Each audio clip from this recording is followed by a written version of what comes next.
afternoon, my fellow Tottenham fans, and welcome back to the Irish Hotspur, the home of match day entertainment and all things Tottenham Hotspur, taking a leaf out of Darmo's book here, bringing you your pre-match build-up as we build up to what some would describe as maybe a bit of a tricky game today, Fulham. We don't really know what to expect from them, but nevertheless, your boys Dave and Jack are leading the line again, as you can see in the intro. How classy is that, us out walking the tunnel? Maybe that might happen one day. Andrew, if you're listening, make that happen. That'd be absolutely brilliant. And today I'm in the role of CEO, Chief Entertainment Officer. So let's get underway. Jack, how are you, my man? Doing good, Dave. Looks like you'll be doing the DJing then. You'll be, instructing the trumpet man, telling the birdie, where to go, chirpy out. You'll be in charge of a whole lot of chaos today. We'll be at the Craven Cottage. I like Craven Cottage. If I ever get an opportunity, I'm already very privileged to have gone to so many games as is, for how young I am. But one day, that is kind of a dream of mine to actually go see that stadium. It's one that I've always kind of done many FIFA career modes through and everything like that, like the big poles and stanchions and things like that. So yeah, look forward to hopefully a big walloping here, and then I can just look at the structure and the architecture of the cottage, and Spurs can leave with a bit of what was it, Dave? Cottage pie afterwards for us to take back to the missus and everything like that. Mint spuds and some carrots in there if you're adventurous. Bit of brown sauce on top. You cannot go wrong. So hopefully that will be my dinner tonight. Bit plain, I know, but you got to keep in spirit with the day, But down to Dermo, how are you, sir? Yeah, if you're the Chief Entertainment Officer, I'm a Chief of National Mayhem. That's my job. But yeah, I'm fine, Dave. Thanks for asking on again. And it's going to be a great day for Spurs as we go back into fourth. We put Fulham in their place and, on we go. Tottenham for glory. Go on, Ange, we can do it. Oh, love it. So far, the two boys are in great mood, so we'll head down to Jose. Can he make it a trio? Are you in a good mood today as well, my man? I'm always in a good mood when Tottenham are playing. I look forward to every match that Tottenham play. I just wished we played more often, so I could be with my happy self a lot longer in the week than just, once a week type thing. So I'm hoping for next season, more games, 3 games a week. I can be happy all week long. Well, look, regardless of what European competition it may be, Jose, I think we're certainly guaranteed to have a couple of games a week next season. I'm with you. I mean, I think it's been absolutely boring midweek not being able to play any sort of European football. It's actually a killer, to be honest with you. So at least next year we'll be taking part, and you got to take part to win it. So hopefully we have a good season next season. But of course, today we are playing Fulham, and we have to get over the line today and put pressure on Aston Villa, who do not play until tomorrow. But let's welcome some people in like we always do. Usual sort of match day stuff. We'll go through the match day details, injuries and stuff like that. And then it's my job to get the best out of the boys ahead of match day, but also your job out there, all you guys tuning in. Get the questions in for the lads. Let's get some talking points underway. We have Rhythmic Renegade. I mean, that's actually a bit of a smooth criminal name. I like that. Nice. Good afternoon, chaps. I feel a 2-0 win coming. Come on, you Spurs. Big up, Rhythmic Renegade. Terry Betts in the house. Super duper Spurs to win. Big up, Terry. Great to see you, sir. We also have Adrian Schrocker. Good afternoon, Dave. And El Tel. Or all, everyone. I'm not quite sure, but big up, Adrian. Good to see you in the building. Hopefully you're keeping well, my man. We have Rooty 2. Greetings from fellow fans. Excited about the match today. I think many Spurs fans are off the back of that win last week, sir. Thomas Coy says, come on, you Spurs. Big up, Thomas. Good to see you. We have Rekha V. Menon. Says won't be able to catch the game today, but I'm hoping for a 2-1 win. Come on, you Spurs. No confidence in the clean sheet off the back of last week, Rekha. Slim Boy Tubbs, the oxymoron. Big up, one and all. Come on, you Spurs. Big up, Slim Boy Tubbs. Danny Darko, Spurs, big yourself up. Oi, come on, you Spurs. Good to see you in the building. We also have Martin Knightsbridge. Big up, Davey Boy. You got the cottage pie on to go. Come on, you Spurs. You know me, my man. I like to keep in spirit with game day. I hope you do too as well, Martin. How's things over in sunny Spain for you, sir? Hopefully you're keeping well. We also have Ribsy85. Come on, you Spurs. Business end of the season now. No time to F about, lads.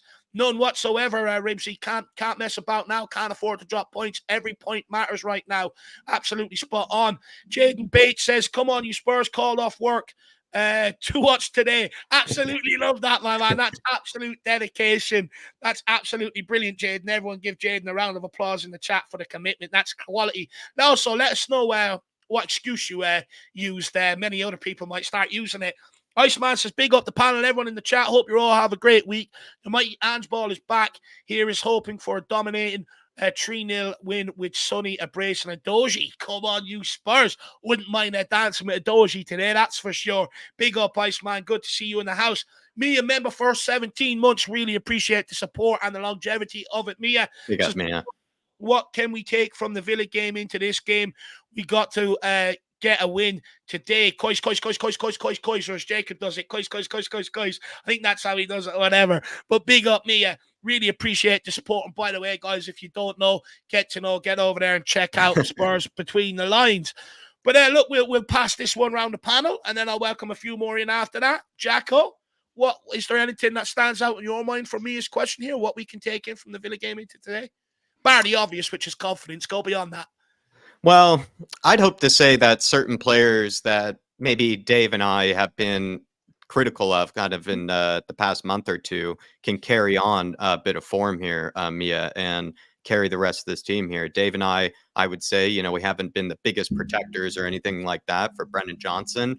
While, you know, that's been the case, we probably gave him, you know, the most praise we possibly could. And I think even Dave and I felt like he should have deserved more praise kind of over this week, you know, leading into this game. That's how well he played. And that's how much he had surprised us in the last game. So I hope he can carry that good bit of form. And then Basuma, I think Dave and I and plenty of people do rate Basuma really highly, but we just felt like his performances were just kind of missing that, you know, kind of 100% focus and concentration, you know, throughout the whole 90 minutes. Oftentimes, too, he would resort to a sideways pass when he didn't need to. And the last game, it was just, he was one-man midfield, like sometimes I have described him. He can be that good where you don't even need other midfielders. You'd almost wish you had just 3 Basumas. That's how well he is playing. And I just hope those 2 players in particular, if I were to pick out 2, that carried it into this game. We know Sonny and Matters at some stage are going to come alive and are going to take over. But if Brennan Johnson and Basuma keep up this bit of form, that can make us a big difference maker. No, look, I was actually surprised to not see Basuma get a lot more praise sort of over the week. Kulusevski, another one that I don't think has received a lot of praise for his input as well. But Dermo, where are you? I mean, what would you take from the Villa game that you think we can carry into today? The intensity, the never giving up attitude, the way we just went at them from minute one and we didn't stop going at them. I think we can take that into today's game. Johnson, of course, I am a believer. You lot weren't, so it's too late coming on the Johnson train now. You have to come past me as I let you 2 on, lads, on because you know you paid your dues, but everybody else. I don't know if I want to get on yet. It might be too soon. No, you're on now. The cart's ready for you, Dave. We've got the music. You're in charge of the entertainment, so you got to come on. But yeah, Johnson, if he can back that up now with 2 good performances, and also Basuma and Madison, Jack is right. They will come alive. Madison will somehow just spark it. But yeah, Amir as well has always been a believer in me and Johnson as well. So fair play to her. But yeah, intensity. I think that's the main thing I would take out of the Villa game. That intensity, and it was great to see. And I want to see them continue that intensity for this game. I think yours and Jack's points are sort of linked, and I think it is linked with Basuma. If Basuma gets on the ball, you know, and he's positive with his first initial reaction, I think everyone else sort of stems from that. But also, he gets the ball to the forward line a lot quicker, which means they have a lot more space to sort of work in. And hopefully, you're right, Dermo. Hopefully, we can use that to our advantage today and go at Villa and look to create. Jose, where are you on this? Is there anything that maybe the boys haven't pointed out that you think we should be looking at and bringing into this week's game? I think what's important is momentum, and it's important. I even said I'll go back a game before when we played Palace, and I did the watch along, and in the first half, people were absolutely, when it came to half time, people were going absolutely mad and losing their marbles about it. And I was saying to people, I can see what we're doing. I can see everything that we're doing at the moment, and we'll come out in the second half and we'll get at them. And I saw all the hate coming out for Werner at half time against Palace. And I was thinking to myself, well, Werner's doing really well here. He's actually the only one that's taking players on, and he'll succeed in doing so. So for me, it's just momentum. It's picking up. We've conceded 1, scored 7 in the last 2 games. We've been pretty strong in the second half in both games. I think we've equally been strong in the first half. We just haven't scored the goals. We've just played around with the other team. And I don't think we've done that badly. I'm not going to be overcritical of our first halves in the last 2 games. And then it's all down to what we then have done since the game last week on the training pitch to this week. And how nice is it to have four decent centre midfield, four decent midfielders vying for 3 spots. And how nice is it to have 5 or 6 players vying for the front 3 spots? You know, and I think they need to just keep going, keep the momentum going up, and you know, on the training pitch, try and outdo each other. Get yourself into your first team, because Andrew's watching you. Get yourself into the first team. So it's just carrying the momentum forward. No, 100%, and hopefully we can carry that over. We'll definitely have to have a debate about the performances in the first half. I've got a question line on that further down the line, Jose. So, Okay. you know, we'll have probably a bit of back and forth on that. I would suggest maybe. But look, for me, I would like to see Dragusin also continue over his form. I think, you know, he was a big plus coming off the bench last week. You know, he slotted in nicely. I don't think too many Spurs fans were worried with him coming on that he was going to cost us or make any sort of drastic mistakes. And no Mickey van de Ven today. I think that is huge. And I just hope that Dragusin can continue over that form. If he does, that backline should be solid and should be the platform to build off for the victory today. But big up me. I really appreciate the question. Hopefully you've appreciated the answers. Give us your answer in the chat. And I really appreciate the longevity of the sport. People, check our channel out. Not Mia, but Spurs Between the Lines. So get over there and check that out. Big up, Mia. Let's welcome a few more people in. We've got Futures Bright, Futures Lily White, Yo, my Irish bro. Big yourself up. Good to see you in the building. Loz Farange, Destiny to score today. 3-0. Come on, you Spurs. Good to see you in the building. Robin Owen, good day, everyone. Come on, you Spurs. Good to see you in the house, Owen. We also have Rowan Kumar, and he says, so ready today, guys. Sonny Brace, incoming. Come on, you Spurs. Look, he is a player that consistently steps up in these London derbies, so I don't think you're too far wrong there, my man. Peter M says, big up Dave and Jack and Jose and Dermot and everyone in the chat. Big yourself up, Peter M. Good to see you in the house. Legend. Paul O'Connor, Paul. I don't know why I keep adding O to it. It's just Paul O'Connor. Says, afternoon, lads. I made it to the pub show. Come on, you Spurs. Let's have a rugby score for the lads today. Speaking of which, the Six Nations is going on while the game's going on, which is slightly bit annoying. But look, I sort of lost interest after we lost to England last week, which I did not see coming and really pissed me off. So now the Grand Slam is gone, and now we just have to fight for the championship, which is a bit boring. We're better than just a championship. We're a Grand Slam winning team. Spurs GC TV says, good afternoon, all. Come on, you Spurs. Good to see you in the house. We also have Davy Shire. Morning, all. Great to see you, Davey. Hopefully you're keeping well. We also have Sirs Australia says, hey, lads, big up. Good to see you in the house. Hopefully you're keeping well, along with Ballyhoo, Castle Villa, Palace Cottage. Hilarious club names. Big yourself up. We also have Danny Darko says, big up the panel. Shout out to Dave and Jack, Flat Cap crew, 4-0 Spurs. Time to start breaking teams. Absolutely love that. Hopefully Ange Ball can be devastating today. That'll be brilliant. And then Davy Shire also says, Jack, Jose and Dermot, good day. Cobbers, we have Wembley at 1. Afternoon, boys. Back from Malta. Loads of mosquito bites and ready to cheer the boys on to a vital 3 points today. Malta, I was there on my mate's wedding years ago. Absolutely beautiful place. Let me know what you thought of it. I've done a bus tour for the day where I went around basically all the bays around the island and the sort of coast drive and all. Absolutely gorgeous. And there's a lovely old town, I believe it's called Valletta or something like that, if my memory serves me correct. Valletta, yeah.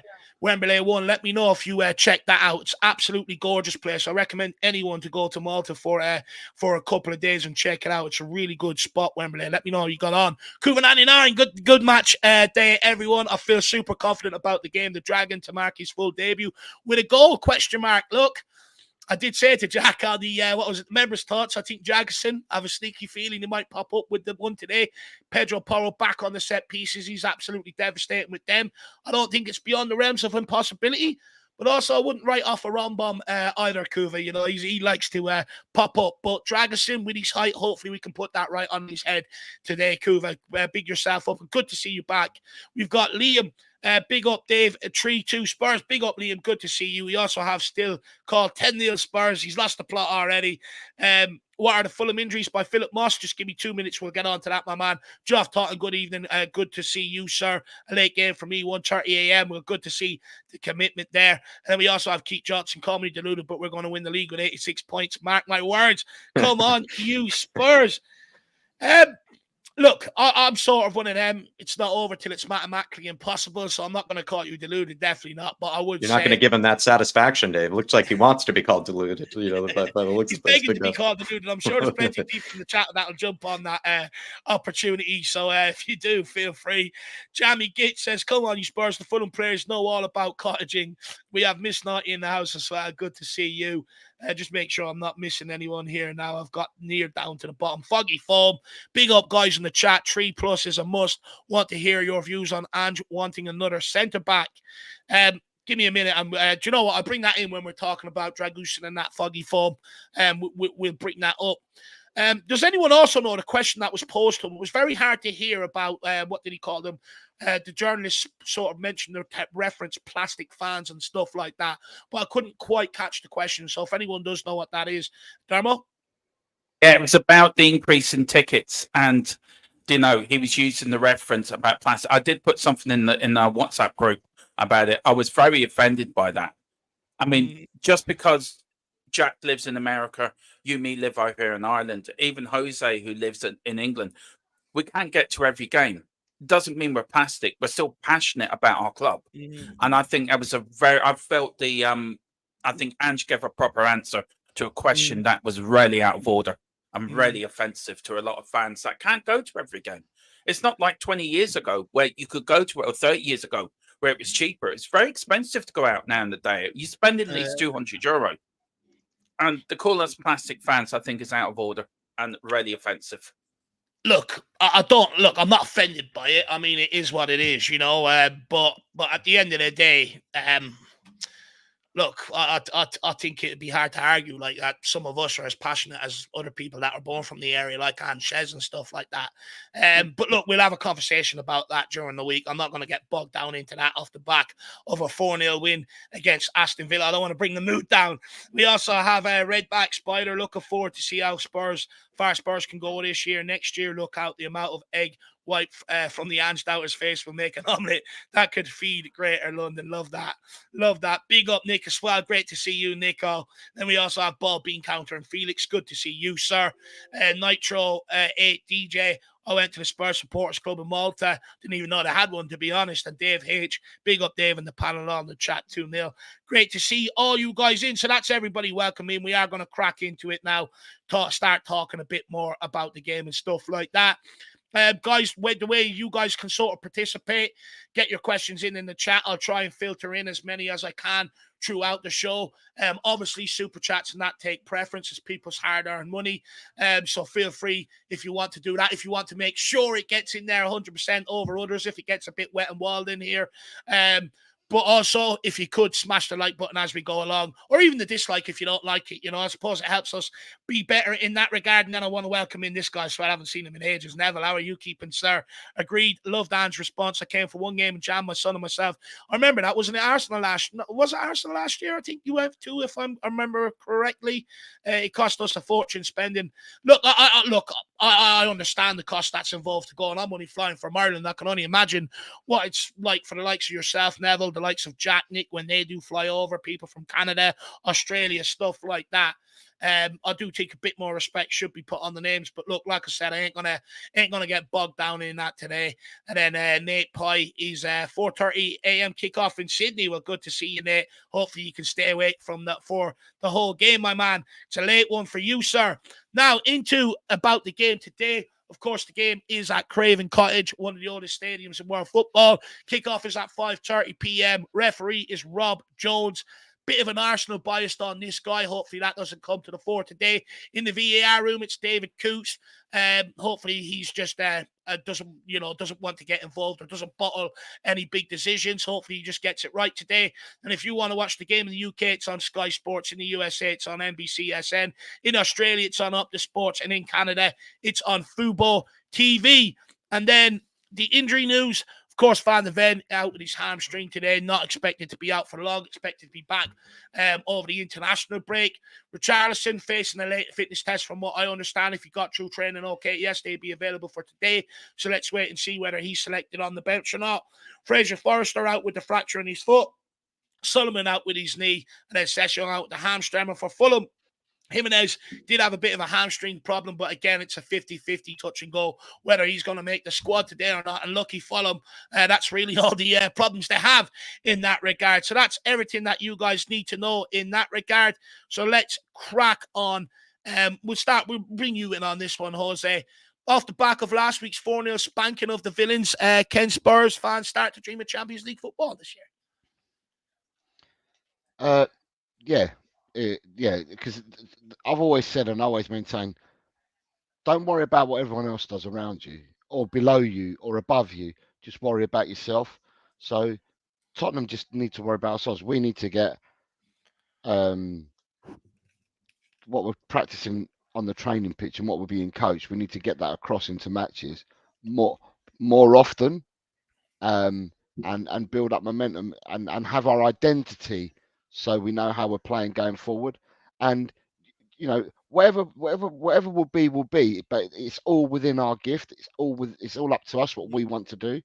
I certainly, from my predictions, I never look at other teams. I don't bother because it's got nothing to do with other teams. It's how we play. If we turn up and play, we'll give anyone a game. If we don't turn up and play, then that's a different matter. So for me, yeah, it's just about what we do. I'm not worried about what anyone else does. We've got 11 games to go, and I fully intend us to go out there and perform and try and go for the win in all 11 games, regardless of what anyone else does. And you sort of alluded to there, at times this season, it's, and Kerry King sort of alludes to it here, it's been stop and start at times this season. What sort of Spurs team do you think will turn up today? What's your gut feeling? Like I said in my prediction, I think it's horses for courses. And I think this game is horses for courses. And I think we've got, the way the team's set up, I think we've got the measure of Fulham straight from the off anyway. The players like Paulinho, Pereira, these players have gone off the ball. They're not in form at the moment. They're Cordova, Reed, Willian. They were their wide players. They're now on the subs bench. They're not even, they haven't played the last 3 or 4 games from the off. So, they've fallen lucky with the striker Muniz, because obviously Jimenez has had an injury. Broja has been brought in from Chelsea and has hardly had a look in. Muniz has started scoring goals for them. But do I think Muniz is Premier League? Nah, I don't think he's that great a striker, but he's hit a vein of form. Their defence is probably, I think they've got Adebayo and Bassi playing now. I think Tim Ream, I don't know what's happened to Tim Ream, but he was a starter. But all of a sudden, it's been the other two that have been playing. And in their midfield, they keep rejigging their midfield all the time. I think it's horses for courses. I'm expecting us to turn up. I'm expecting us to control the game. I'm expecting us to have more possession than them. And we will act like the home team against them. Look, I certainly hope that's the case. But Jacko, we have failed to put back-to-back away wins since October. Despite all of our confidence, Jose's confidence, we have failed to put back-to-back wins together since October. We're sort of facing an uphill battle today to sort of buck that trend. Now, granted, like Jose says, we do head into this game with a lot of confidence. How important is it that we do build off last week's excellent show and back it up today with another victory, but also with another good performance? I think it's really important because you and I had said to the members, and to a degree we're maybe joking, but not really joking, at least in my case, that if Spurs did end up not carrying this momentum and not carrying this confidence to 3 points today, really, I think it'd be hard to take Spurs seriously again, like in sort of the Champions League hunt. Like maybe we'll finish there, but you certainly wouldn't then cement it. You wouldn't think that Spurs are a given. Like if they were to go out and beat Aston Villa away from home 4-0, only then to, let's say, drop all the points against Fulham, the following week with no midweek interruptions, a full week to prepare for it, you would think that, the Spurs team is still kind of young, still pretty naive. They got it still a bit of ways to go. If Spurs do win this game, then it's a completely different narrative where you actually feel like, Spurs solidified themselves. They are the 4th best team in the league. They should be there. They deserve to be there. It's one of these games where it's not the most glamorous fixture on paper, but I think when it comes to narratives about what you believe in Spurs, at least me personally, I think it's a massive game in that regard. Because I'll be honest, if we end up, let's say, dropping all 3 points in this game, it'd be hard for me to really take us seriously in this Champions League hunt. Like I said, maybe we'll finish in it, but it'll be hard for me to like really convincingly, tell you, yes, we are a Champions League deserved side. Like it'd be crazy to do that. And, we made that horrible joke, which I probably won't try to do again, Dave, from the fan show, but there is that Man City to Burnley type of vibe, with Spurs, and it's happened before. We've seen it with so many big performances, only to see us fall flat on our face the next one. And what usually is a never glamorous game, it's always a game you expect us to win. All of a sudden, we fall flat on our face. I think this team is different. I know this team is a lot better than those previous teams that have done that in the past. It's just something that's on the back of my mind here. I think it's all about the narratives, and Spurs, if they want to cement themselves and solidify themselves, they have to win this game. No, absolutely spot on. And I think, it's up to Spurs players to paint their own narrative. Forget the Spursy tag that's gone in years gone by. Try and paint your own narrative going forward. Try and eradicate that tag.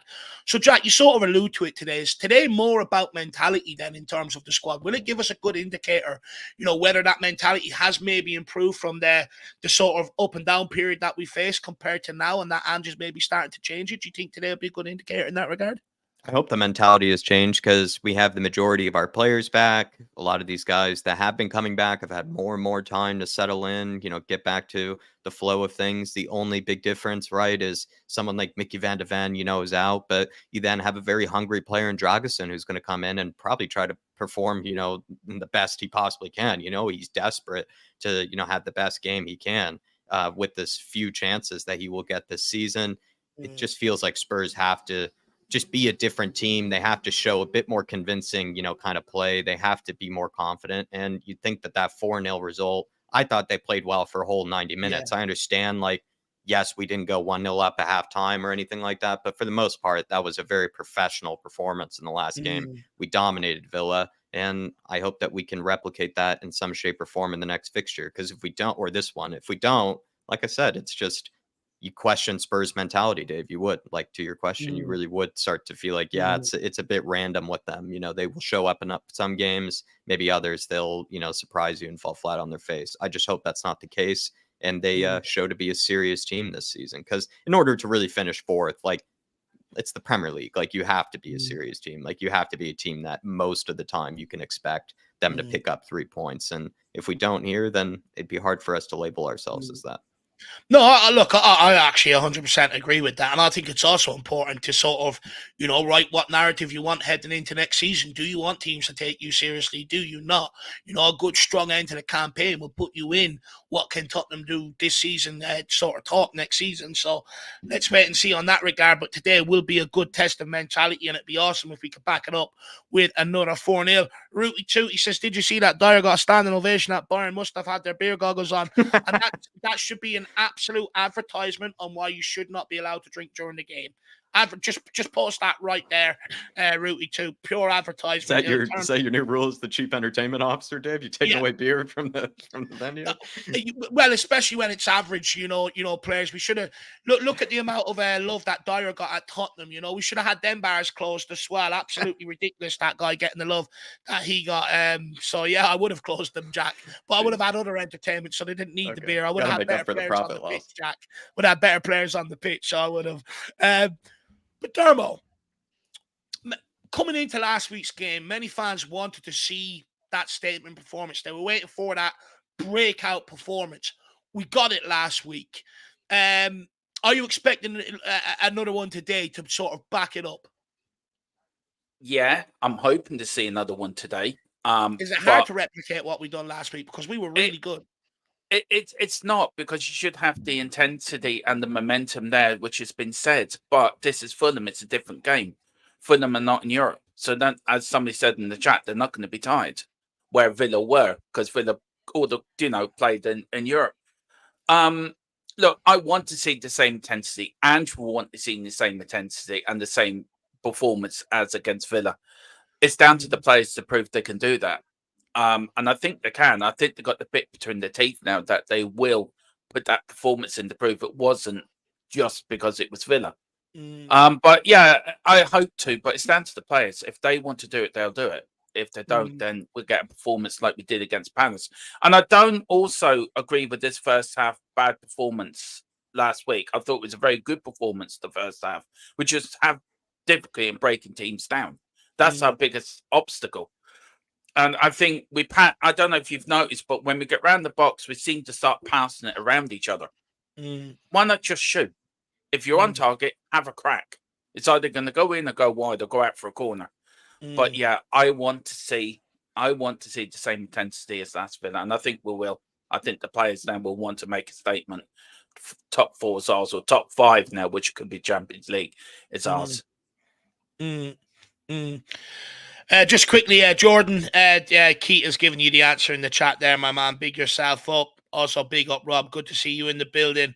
And also, big up 7SC. Become a new YouTube member. Welcome to the community, my man. Ever-growing community, I would say. So welcome. Feast your eyes on the members-only content that myself and Jack do put out. Be more coming your way over the international break. Yep. And those of you who have gifted memberships, hope you enjoy it that much. You renew the memberships. But welcome, 7SC.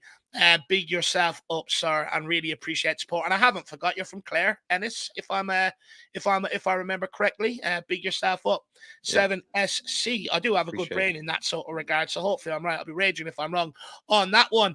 I really appreciate the support, though, brother. But look, Dermo, look, I sort of.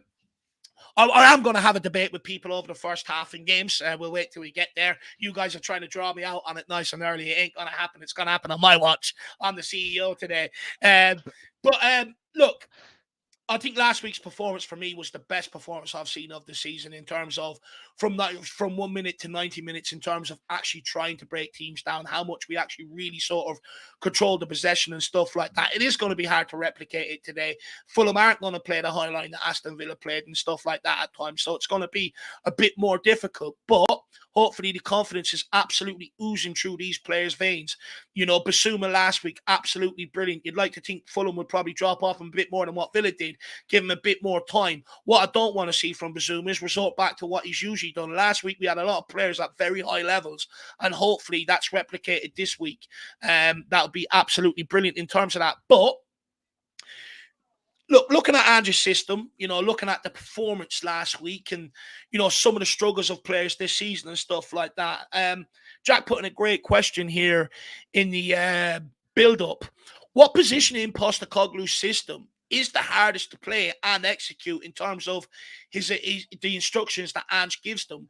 What position, Dermo, would you say is the hardest to play in the Ange system? Personally, I think the number 6, because we've struggled there. I think this season we've never had a consistent number 6 or season. I think for me that's the most difficult position, and I think this is where we need to look for in the summer. Get a good 6 in there. Look, Højbjerg, I love Højbjerg, and Højbjerg's done the job when he came on, when he's done it, when he has come on, especially last week against Villa when he did his bit of Salzburg thing. I mean, I thought you and Jack were going to disappear for about 5 minutes and come back all happy. I mean, I did disappear for 5 minutes after Højbjerg did that, so I beat you lads to it. But no, I think number 6 for me. I think that's been the most difficult position. It's a great question, Jack, by the way. That really is a great question, by the way. Number 6, the 6th position. Interesting. Jose, you know, what's the hardest position for you to play in this Ange system? Am I allowed to include Ange? Yeah, look, if you want to pick Ange, you can. I'm going to say Ange. Okay, why? Because, I mean, it goes for any club, but we're talking about Tottenham. You do your drills, you do your training, your coaching, your teaching, you drill your patterns of play. You do this all week in, week out. You drill this into the players. And then when it doesn't happen on the pitch, or it does happen on the pitch, it's either frustrating or it's elation. Depends which way you're going to look at it.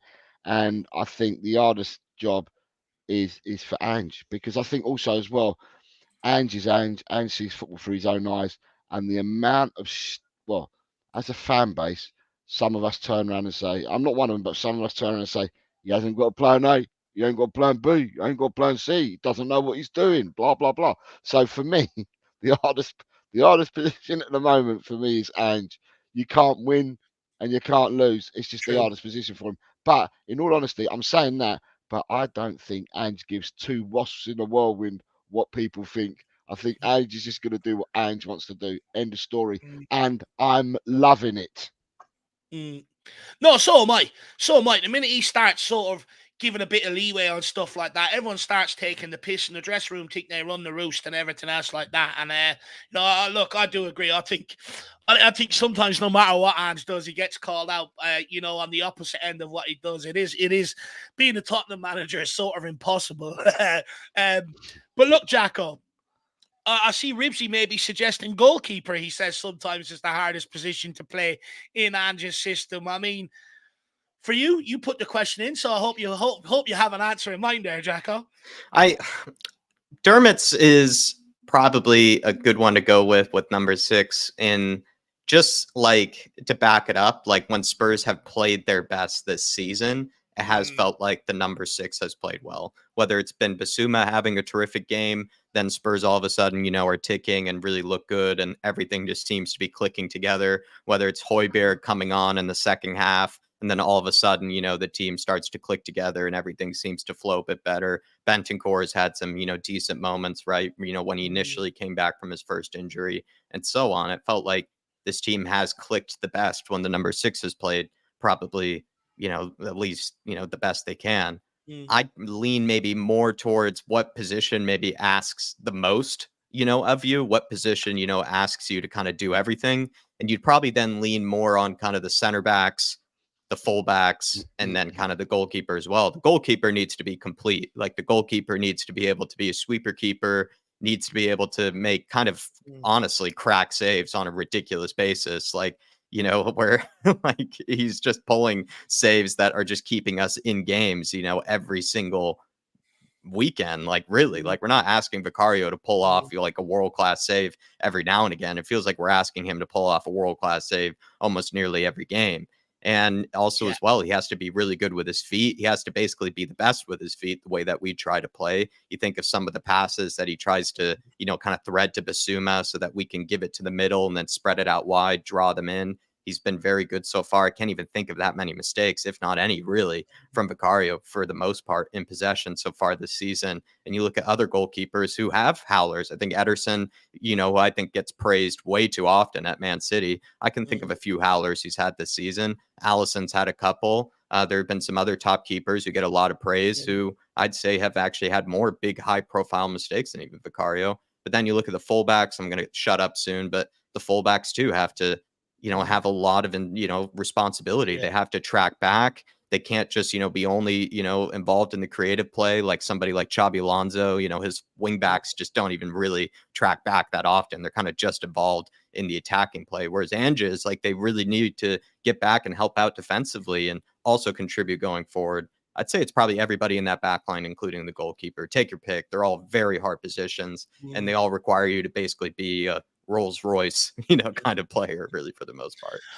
I definitely agree with you on the number 6 in terms of Spurs' best performances this season have come when Basuma's been in a rich vein of form. I definitely agree with that. Look, I'm going to book the trend of the question. I'm actually going to go with I think is the easiest position to play in Ange's system. I think Maddison has the easiest job in Ange Postecoglou's system. The reason why I say that is when you go out there as a creative midfielder, you're sort of given that free role, that license to go and affect the game. You're not as bogged down with as many tactics and instructions and stuff like that. You look at the centre backs, the way we play, they're exposed an awful lot with no fullbacks tucking in beside them. Very difficult position to play in this Ange system. You have to constantly be switched on, looking around, alert for danger. Very difficult. Adoji, with his job, up and down, up and down, up and down, and it's coming in inverted, not on the outside, so it's even more difficult. Pedro Porro, fullback, having to step into midfield and stuff like that. Not easy. Basuma, he's asked to take a lot of risk, sometimes on the edge of his own box to progress that ball. Not an easy thing to do, but also if he's not switched on defensively, we get hit on the counter. So not an easy position. Papa Matsar, because he has to cover Porro who gets inverted, his job isn't easy to get up and down.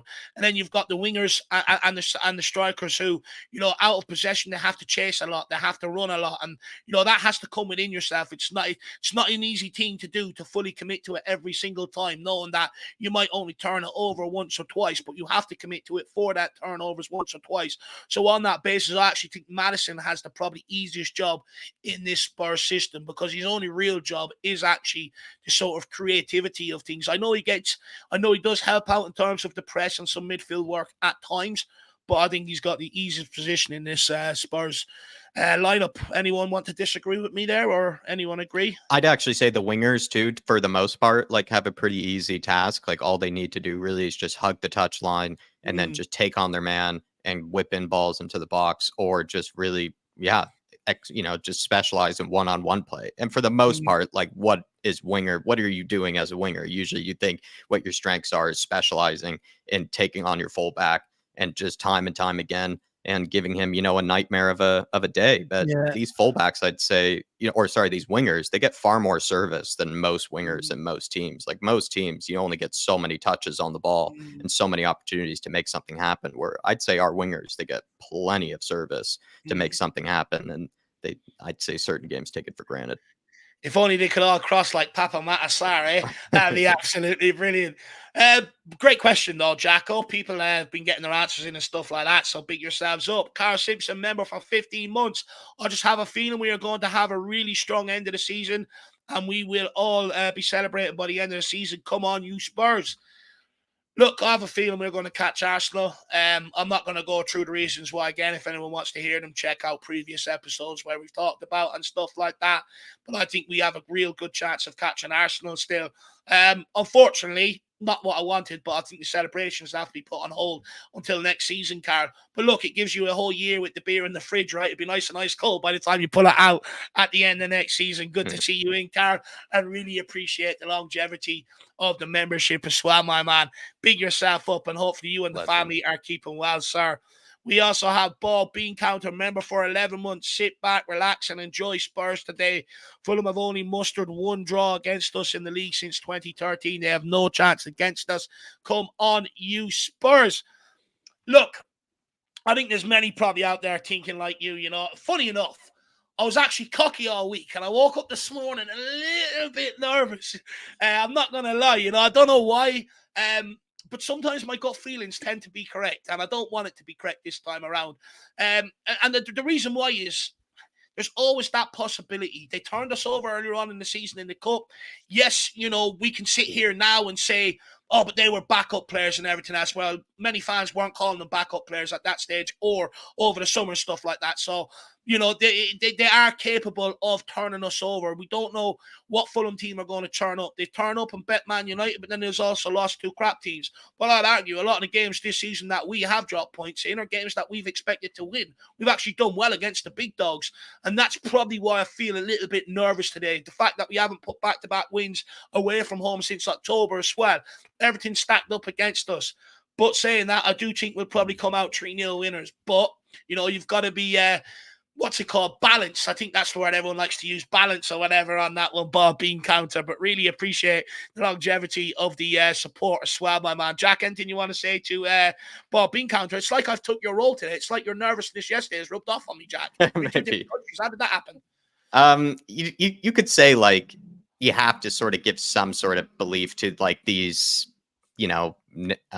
bogey type teams, right? Where Spurs, even this season, ended up losing to Chelsea despite dominating Chelsea and despite everybody believing this was going to be the time where Spurs finally, just guaranteed we're going to give them a good game. Nothing's going to stand in our way. And then it was just like an apocalypse of, errors and, just things that just we couldn't have even imagined, to go wrong in a game. And it's just because Chelsea just always seem to find a way, even when they're playing terribly, even when everything is, going poorly for them. They're in a bad run of form. They just always can guarantee picking up some points against Spurs.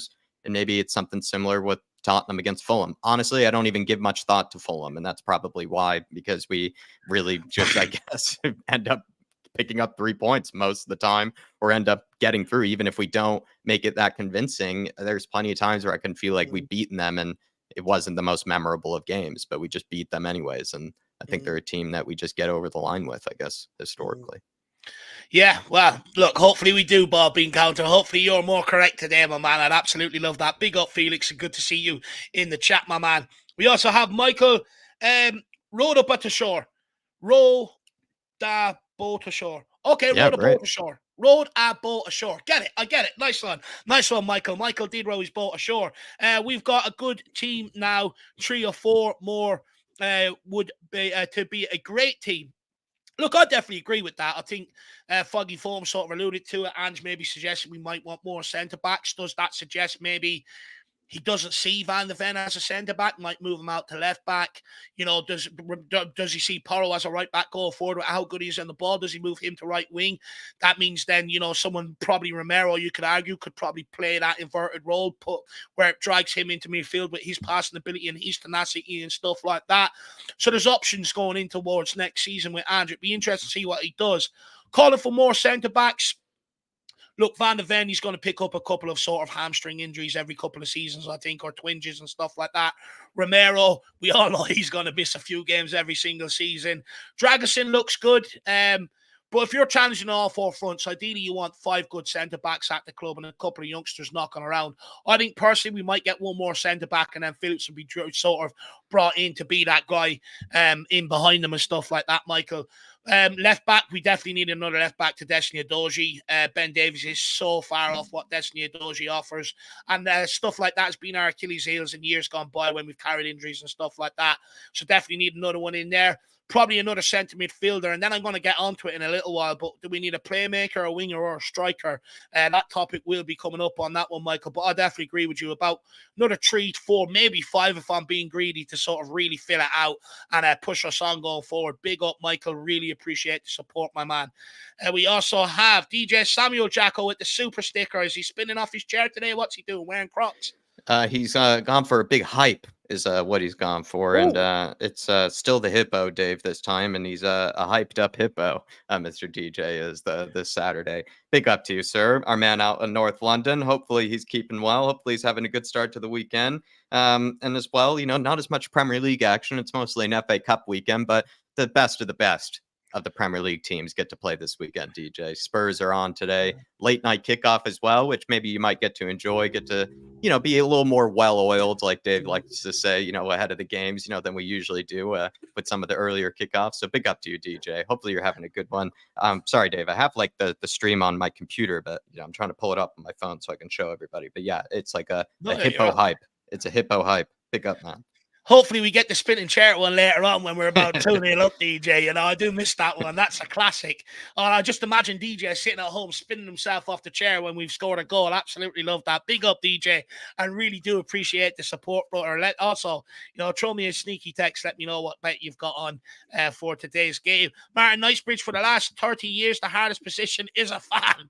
Absolutely spot on. I definitely don't disagree with that. If we're going off Jose's logic, you know, where we don't pick a player and we go off things around the club, I think being a fan has definitely been the hardest. I mean, I'm not going to lie, the last few years sort of has really tested my patience, and I'm sort of really don't have great patience. So, you know, it's sort of taught me to be a better person in that regard. But my God, it's been absolutely horrific the last few years. I'm just glad we're actually watching players who can actually pass the ball around now. It was embarrassing seeing Doherty try to pass it 5 yards and it go to a player in the opposite shirt. Dyer go to hit a 20-yard pass and it ends up to someone like you in the stand, Martin. You know, stuff like that. It was absolutely embarrassing, some of the shit we were seeing. Serge Aurier go to cross a ball and it ends up back in fucking the Emirates. It's absolutely embarrassing, the shit we were seeing, my man. So thank God we're not at there now and we have moved on. We've got Mickey Van the Ice Cold Veins, Romero, the Argentinian assassin. I mean, Postman Porro, because he delivers. I could never have put that nickname on any of them other guys in years gone by. So big up, Martin. You're absolutely spot on. Do you know what? We actually probably deserve a Medal of Honor, the whole entire Spurs family. Martin. Beat yourself up, my man. And then, guys, we've got this from Coover. We've got another one from Nick. We'll take these because they're good. But Coover makes a fair point here. He says, Sonny has the hardest job, in my opinion. The physical and mental burden of captaincy, coupled with the expectation of an entire fan base to score in every single game. Jack, we'll let you take this one off, and then we'll go around the house and see whether people agree. I actually think it's a fair point, and it's probably one that didn't come to my brain at this moment in time. That's probably why I need to go and have half a ham and cheese toasty now in a second, Cooper. But I think he absolutely raises a great point here, Jack. Yeah, come to think of it, what Sonny is asked to do, we do take for granted, and maybe it's probably just because he does his job so well that we just don't really think, that his job is probably the hardest. We just kind of just know that he just does it at a different standard than to the rest. But come to think of it, he's the leader, he's the captain, new leader, new captain as well. I mean, that comes with a lot of expectation. Previous sort of leadership group, let's be honest, a bit toxic or just non-existent even at times, it felt like, and just didn't do the job properly. And he was probably seeing that from kind of the behind the scenes in that dressing room, Sonny. He knew he had to be better than that, and he had to use that, probably as the history to work with of improving that from the past. And he's also had to play striker, he's had to play left winger, does both exceptionally in Dave and I's opinion, despite some people who still think he can't do the job on the wings. I think he did an exceptional job for us when we've needed him to, and he's shown that he just can do whatever is asked of him. He also has the weight and the expectation of a lot of Korean fans and just people who love the sport that we all love, but they do, probably love the sport because Sonny, has given them a lot of memories and has given them a lot of times to, feel like they can be proud of, their ambassador of, Korean football, right? And he's also an ambassador of Spurs now. He's the main man. It was him and Kane, you'd say, is kind of the focal point, the big leaders of Spurs and the people guys thought of. Now it's mostly just Sonny, I'd say, in terms of the big stardoms of players. And he has to carry all of that on his shoulders and kind of does it without us even really thinking about it, to be fair. We just sort of take it for granted. And I think he's been a great leader. I understand, like, some people could have maybe some criticisms here and there. Maybe he can do certain things differently, but I'd say the leadership group looks a lot better than what it used to be. And I think this team just seems to have a certain togetherness and a certain camaraderie under Sonny that I'm surprised has been achieved so quickly with how short of a time he's even been captain. He's been fabulous. No, look, I think evidence to point to that the leadership group has completely improved in that regard, and it's obviously down to Son, who's the leader of that group. Last season and seasons gone by, when we have had to rely on squad players and things have completely dropped off and stuff like that, no manager was able to claim it back. Why? Well, that speaks to weak leadership in the dressing room, in my opinion. Whereas Ange Postecoglou has been able to sort of turn the tide and get us back on form again. So I do think that probably alludes to what Jack is saying there about the leadership group really improving within that dressing room. And we'll let down to you on this one, Jose, and come to Dermo. How do you think, look, Son has effectively sort of took over Harry Kane in that regard in terms of the expectancy, delivering goals week in, week out and stuff like that. How do you think he's handled it this season? Great talking point, Kuva. Well done. How Son handled it? Because it's a big burden. It's a big expectancy, It's in his stride. Listen, he carries a nation.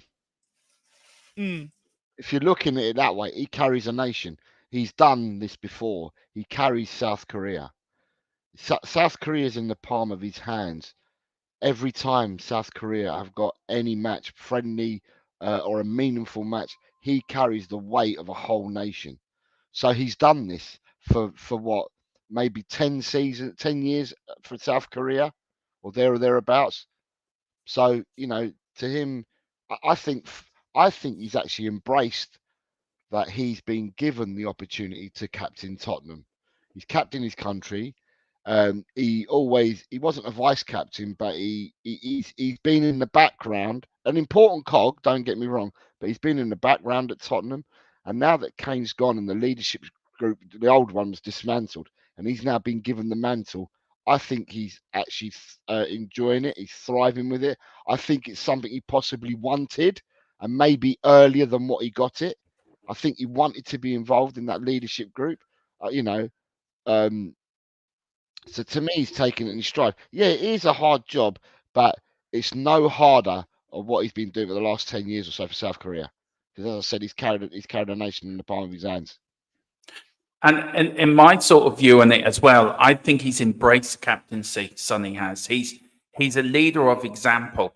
He's not a big shouter on the pitch, but he will lead by how he performs, how he endures himself before a game, how he gets himself the way he's particular in getting ready for a match day, his diets and everything like that, if you know what I mean. And he leads by example. And I feel other players follow that. And South Korea has done it for years, as Jose said. But I don't think, Sonny, I don't think it is the hardest job. I don't think I slightly disagree with Cooper that it's the physical and mental burden. I don't think he sees it like that. I think he sees it as an honor and an opportunity, and he's enjoying it, and he's embracing it, and he's saying, "This is what I do. I'm a leader of men." Where Harry Kane was a leader of men in how he scored goals and how he leads team. You watch Sonny. Sonny never stops running from minute 1 to minute 100. He's always there. He's always running around, leading by example. So I think he's enjoying it more than it being the burden. I think I see what you mean. Because are you trying to say, Dermot, like he's been basically waiting for this chance, and he feels like he's been ready for this chance? It's like if you were been waiting for a promotion or something for some time, and you like are just desperate for it because you know you're ready for it. And now he's been given it, and so it doesn't even feel like a burden to him because he feels ready for it. That exactly, and he's done that for years with Korea. And you watch Sonny when I was at the Brighton game, when he came on, the first thing he did was get the crowd going, and get that then gets his teammates going. They all look to Sonny when he came on. All of them look to Sonny, and he leads by example. So I don't think it is a physical and a mental burden because he's so trained, and he's so trained in what he's done with South Korea that when it comes to Tottenham, he's thinking, this is what I've wanted. This is my destiny, and I'm going to grab it. And I think that's why I'll go with it. Sorry, Kim, I don't mean to disagree. No, that's my opinion. Look, I do understand the point you're making, but it does take a certain special, it does take a certain character to be able to, be even nominated or put forward for captaincy. You have to be a certain type of person in and around the club and stuff like that. And although it's an absolute honor bestowed upon Sonny, let's not take away from the fact it is still pressure. It's still mental pressure, 100%. Although, people can thrive off it, it's still a lot of pressure. Anything that happens in the dressing room, people are looking at you to sort out, for you to go and speak to people. The fans are looking at you to lead the line on the pitch. If things don't go well, you get the blame more than anybody else. People straight away look for the leader on the pitch, the captain on the pitch, stuff like that. To put the ball in the back of the net, to have that mentality that guy has in front of goal. We made a mistake with Harry Kane and sort of took it for granted. Let's not do the same with Sonny here on this one as well. To put the ball in the back of the net regularly like that. We've seen with Richarlison at times and also Werner at times this season in one-on-ones. Sometimes that can get to you. The mental aspect, having that time in front of goal, can get to you. It is a huge burden. I would actually say it's more complimentary. I think you're being more complimentary to Sonny on how he actually makes it look that easy. But it's not easy. It is still a mental burden on him. It isn't easy. You look at captains down the years, you look at different captains, like Roy Keane for us. He was a leader of men. He was a leader of, you put your foot in. You look at Brian Robson. He was another leader of men. You look at these captains over the years, and you look at Tottenham captains, Graham Roberts, Steve Perryman, all leader of men. Harry Kane, a leader of men during his goal scoring. Sonny is a completely different captain. He's not a shouter or a brawler, but he leads by example. And he's born to be captain. He was born to be our captain. And I think he sees it more as an opportunity and as destiny than he does as a burden.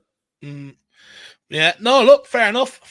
Big up, Kuva. Really appreciate the support and really appreciate the talking point, my man. Yeah, really helped me kill about 15 minutes there. Absolute legend. Big up, Kuva. We also have Lazy 8, 2-0, maybe the most dangerous score in football. But performance, 2-0, maybe the most dangerous scoreline in football. But premature confidence is the most dangerous attitude for a Spurs fan base. Just saying. I mean, I think he's got a point there, Jacko, in terms of I do understand what he's saying. Sort of being confident heading into the game. It doesn't serve us well when we always have that Spursy tag looming around us.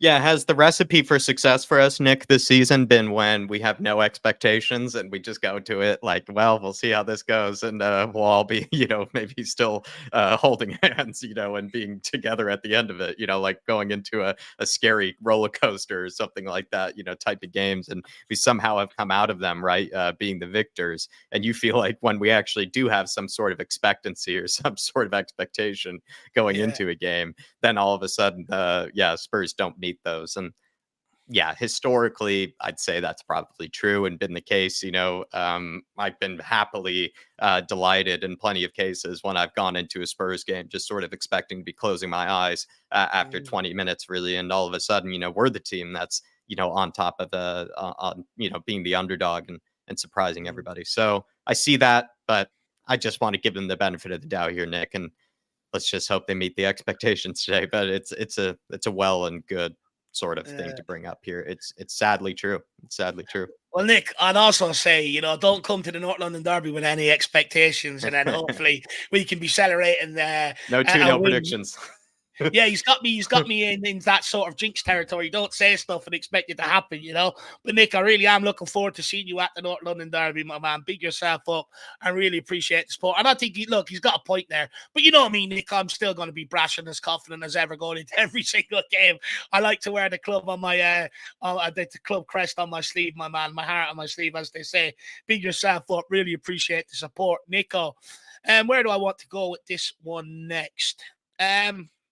Okay. So actually, yeah, this will be a good one off the back of what we were talking about. Lads, do you think that this group of players and squad under Ange is more or less sort of together, more united than what they were under Pochettino, Mourinho, or even Conte dressing room sort of in the past? And we'll start with you on this one, Dermo. Yeah, I said it last night in our pre-match game thoughts. This is the best stuff. This gives me 1980s vibes from under Keith Birkinshaw. I think we're more together now than we even were under Poch, because Poch had his favourites. But this one, we're all together. We know what Ange did up in Celtic. It was a family up there. He's always, when he does his team talks, it's about what his dad did when he went over to Australia. You look at the players that he gets, the wives and the girlfriends involved.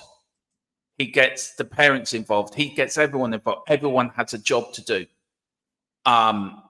At Tottenham, and they're all brothers. They said it. They're all brothers. They're all one for all and all for one. And we haven't seen that. It was the same thing on the Birkinshaw in the early 80s.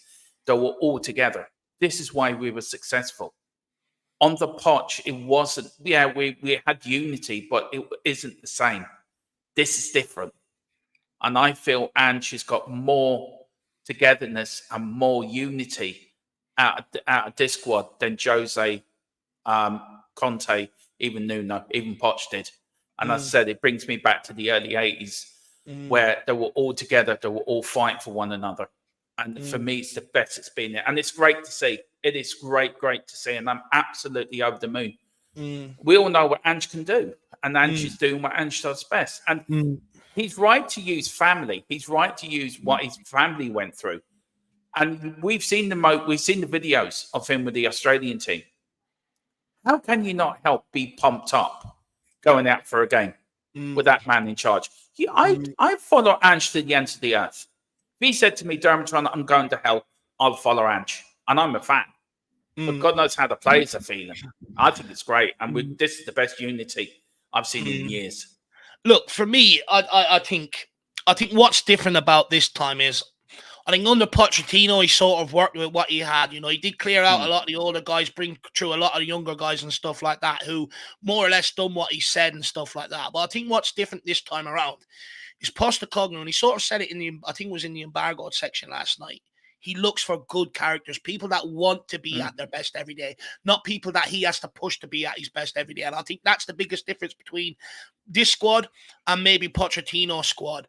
And the reason why he looks for them sort of characters, because he doesn't say at Celtic, you're correct, Dermot, is players that want to be at their best every single day. He then uses, what legacy do you want to do? He brings the family in. What legacy do you want to leave for your kids? How do you want to make your wife proud, your family name, your parents and stuff off that? And people who want to be at their best every day, they think about that, and he plays on that, and then ultimately he ends up getting a lot more out of them. I also think the biggest stroke of genius that this guy has done, he didn't suffer any fools.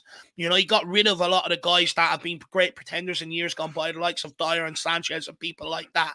He's completely changed up the leadership in the dressing room, which me and Jack highlighted a lot towards the end of last season or middle of last season, that it needs to be changed. It's nowhere near good enough.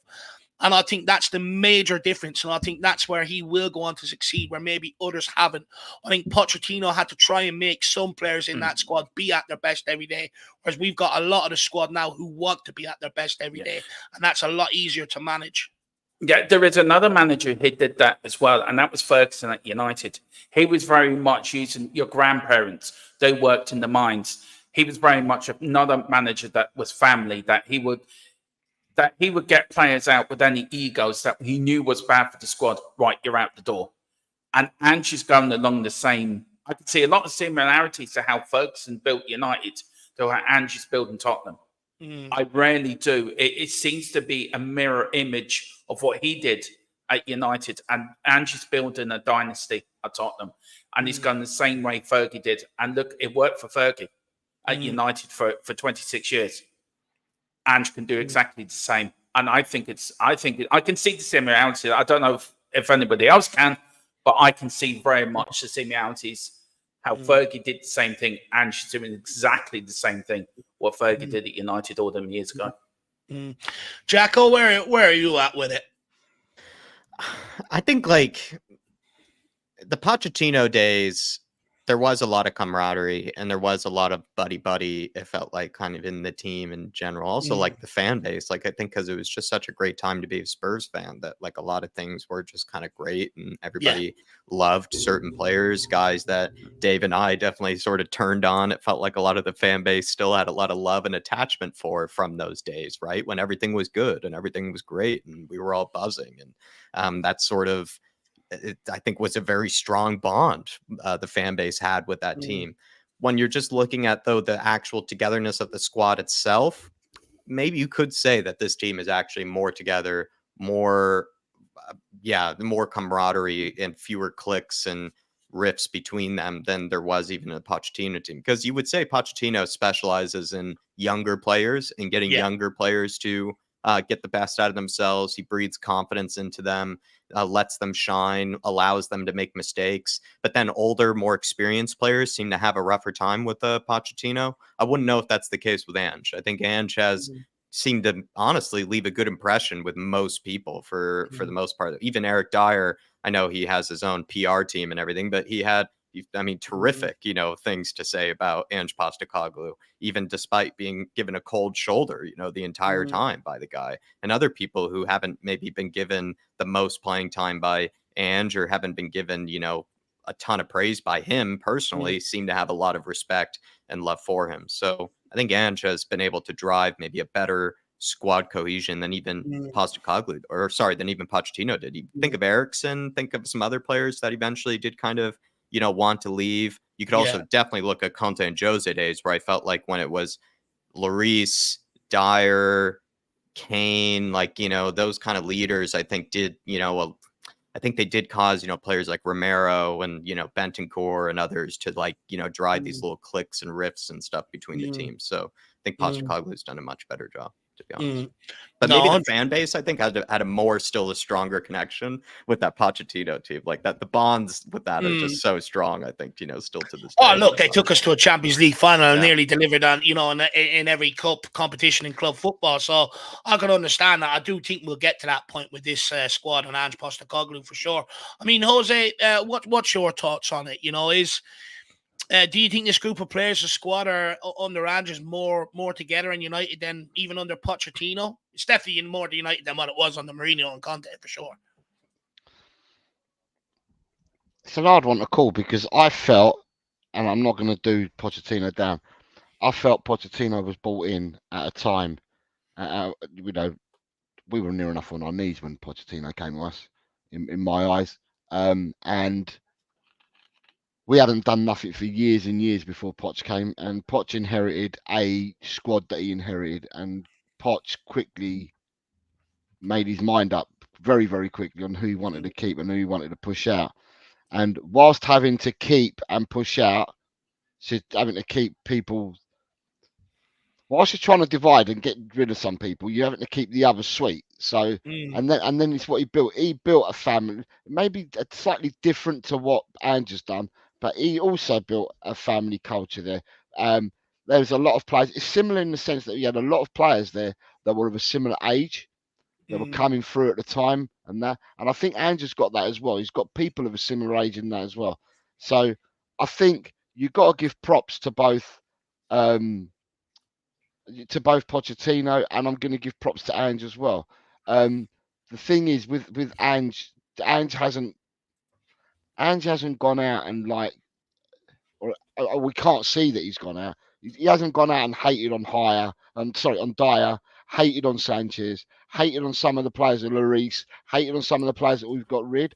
Where you could see that Poch did put the hate out on players straight when he came in. So to me, I'm happy with both the managers and what they did, but I think it was different circumstances at different times, to be honest. But I do like the camaraderie that we have at the club and within all the players. The players seem really happy. It's right. You can see everything is positive. Nothing is false. Nothing is made up for the cameras. You can see that every time, because they don't know when the cameras are going to be on them and all that. And you can see at all times the players they're not in cliques and that they're, you should watch them in training videos. You watch them when they're celebrating goals. They all want to be together. Even the players that are not playing want to be together. When the players have been out injured, we've seen them, and you sometimes think to yourself, are they really injured? Because they've gone mad on the sidelines, running on the pitch, jumping up and down. You think to yourself, ain't you meant to have a hamstring injury? Yeah. So stuff like that. So you can see they all want to be part of it. Do you know what I mean? So yeah, proper props to Ange, but I think Pochettino did a job as well. Just different times and for different reasons. So I'm not going to hate on what Poch did, but yeah, Ange has done really well. He's united. He's not only united the team though, Dave and Jack and Dermot. He's united the fan base. He's united the people from, everyone says the tea lady, through to the groundsman, all the people in the club that take all the phone calls and all that in the club offices. And also as well, he's taken a lot of the flack away from the board. Because at the start of the season, the board were getting pelters everywhere, left, right, and centre. Okay, I'm not going to go into what the board have just done recently, which has probably brought heat back onto them. But he took a lot of this away. And then also as well, he's a bloody dream for the club, isn't he? When he has his interviews, everyone looks forward to his interviews, and he says what he means in the interviews, and he doesn't put anyone in jeopardy. He doesn't put anyone in danger. He's an absolute media dream. So yeah, for me, yeah, he's the man, isn't he? And I want him to be the man forever and a day for us. No, look, he's been absolutely sensational for this football club. I also want to add that there was something in his press conference that in the embargoed section again that he said that really rang home. Because I don't have to come in and play games with these players. What am I going to do today to get them motivated? To get the best out of them. I only deal with people that want to be at their best every single day. And I think that's absolutely, indicative of where we're at now compared to maybe where we've been at the past. And I'd also maybe argue under Pochettino, it felt like we had players that saw Tottenham only as a stepping stone and that they were always going to move on from Tottenham. Whereas I think, one second, Dermot, I know you want to speak. Give me a minute. Yeah. But like when it comes to what we've got now, I think everybody wants to be here right now. Okay, that might change further on down the line if we don't win trophies and they're here for a long time and stuff like that. But right now, we've got players that want to be here, that want to achieve a common goal, and maybe don't see it as a stepping stone at this point in time. Dragusin, pulling in from the likes of Bayern Munich when they were there. Bergval now signing on the dotted line over Barcelona and stuff like that. You've actually got players that are picking Tottenham as their destination, where they want to be, rather than as a stepping stone. I think that's absolutely huge in that regard. Go on, Dermot. Look, on the Poch thing, I got clobbered the other week for calling Poch a loser and his time at Tottenham. Harsh. No, I stand by what I said. For him, under this team now, under Ange, I think they're more together under Poch, as Jose said, and I still think there was cliques within that Poch squad. I don't think Poch was this great unity of a squad like we have now. And I keep going back to the Ferguson thing at United. Ange does the same thing, from the tea lady up to the man that walks in the street. Fergie done the same thing at United, where Poch, it was little cliques of mates. And I feel even then we weren't united as one. We are now more united under Ange than we've ever been. We haven't been like this, as I said, since the 80s. So I think Ange deserves an awful lot of credit for what he's done at the club in a short space of time. He's repaired the club. He's given me my club back. So, I do want to say, I want to be careful with giving. Look, I love Ange Postecoglou more than most. You know, apart from Paul, I was the second fan around the thing putting out community. So I don't want anyone who maybe thinks this is a dig at Ange to come back at me, because I'm just not going to listen to you when I really love Ange Postecoglou. But I want people to be careful with giving Ange all the credit for what's happened at this club, all the turnaround. I think people forget that Paratici has put everything in behind the scenes for someone like Ange to come in here and succeed. Let's not get that conflated. But that might have to be a video I might have to put out over the international break. So I'm not going to spend any more time on that, because I got a heap of questions about the starting lineup and all that I do want to get into. Davy Shire says, David, Ange has to put up with Football Australia for years. Think the Irish FA, he walked away. He wants to be here. The players love him and the football. No, 100%. Of course, Ange Postecoglou wants to be here. I believe he wants to be here, and I also think he thinks this club, he can be the one to turn this into, us winning trophies and stuff like that. I think that, look, the players do love him. Which, do you know what? I've actually thought about this. I struggle to understand why they absolutely adore the guy, because, hear me out. Everyone thinks he's in there, arm around the shoulder, kissing them on the cheek and stuff like that. That's not the case. Yeah. He steps back. He lets them get on with it. He actually openly tells you in conferences and in interviews and stuff like that, I'll just take a step back, let them get on with it, mate, and deal with some of the bigger things. Even in training and all, he sort of divvy out to his staff, gets them involved a lot and stuff like that. So I sort of fail to understand the love that he gets from the players, but I understand it in terms of the private chats he would have with them.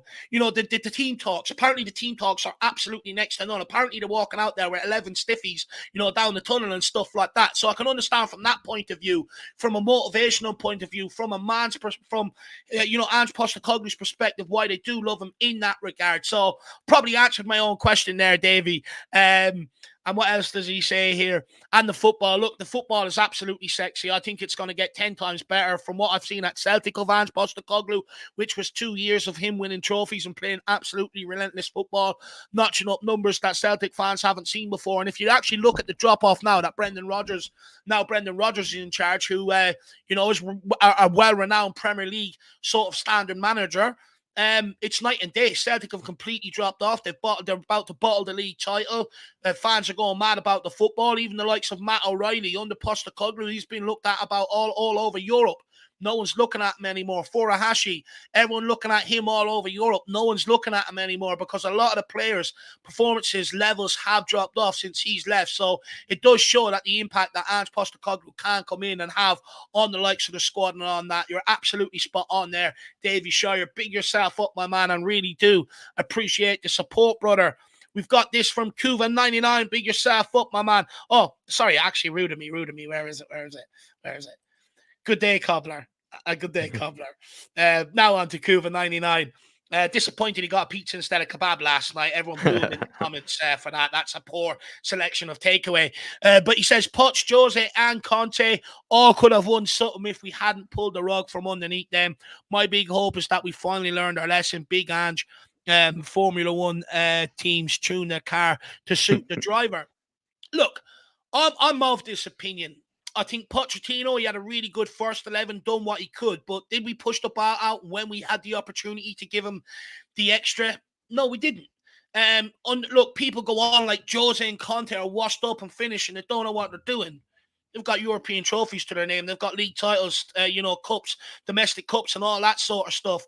At the end of the day, for me, I think Jose and Conte came here at the wrong time. I think they came in with a complete crap dressing room. Let people forget with Jose. He lost Alderweireld, he lost Vertonghen, he lost Christian Eriksen. Major parts of the Pochettino team, Danny Rose as well. Major parts of that Pochettino team and stuff like that. So he had a very hard job. People were saying, oh, they have to get the better out the likes of Davies and Dyer and stuff like that. Okay, but people also forget Pochettino didn't. He just had them as squad fillers. He barely used them. He only used them if he really, really had to. So I actually agree with what Kuva's trying to say here, Jack, that I don't think we helped the likes of Jose and Conte. Like, let's not forget, Jose did not come in here and say, I want Ryan Sessegnon to come in here.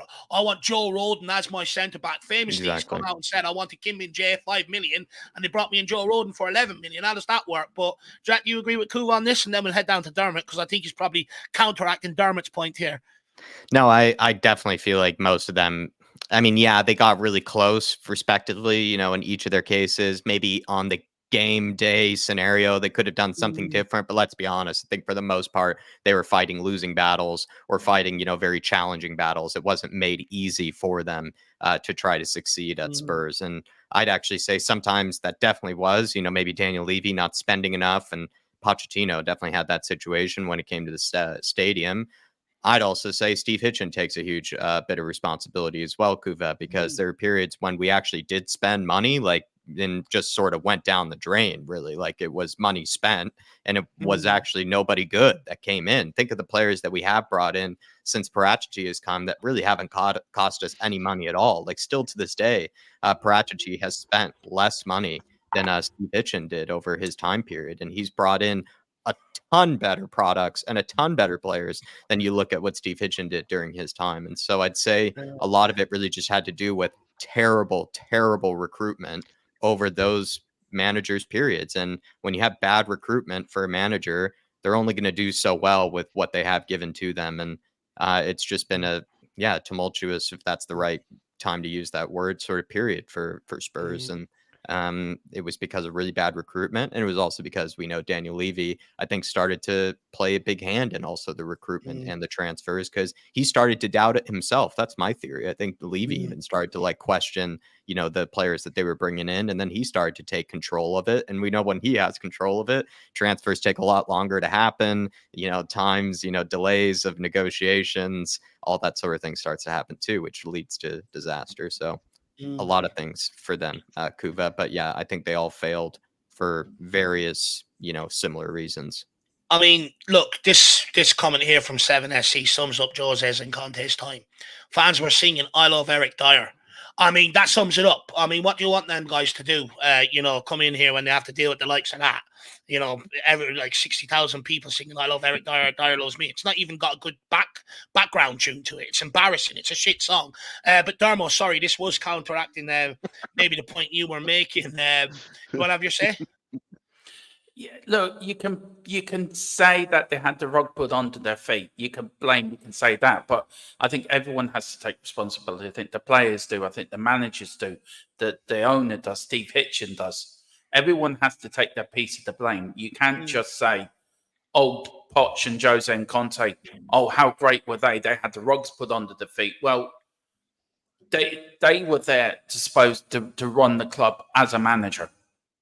They weren't successful. On the Poch, is it not the old saying, you're only as good as the tools you have to work with? Yeah, but that's when I say everyone has to take responsibility. The players have to take responsibilities for not performing, for not implementing what the manager wanted them to do. So they weren't good enough. Steve Hitchen and the board have to take responsibility for not providing the tools for the managers to succeed in what they were trying to succeed.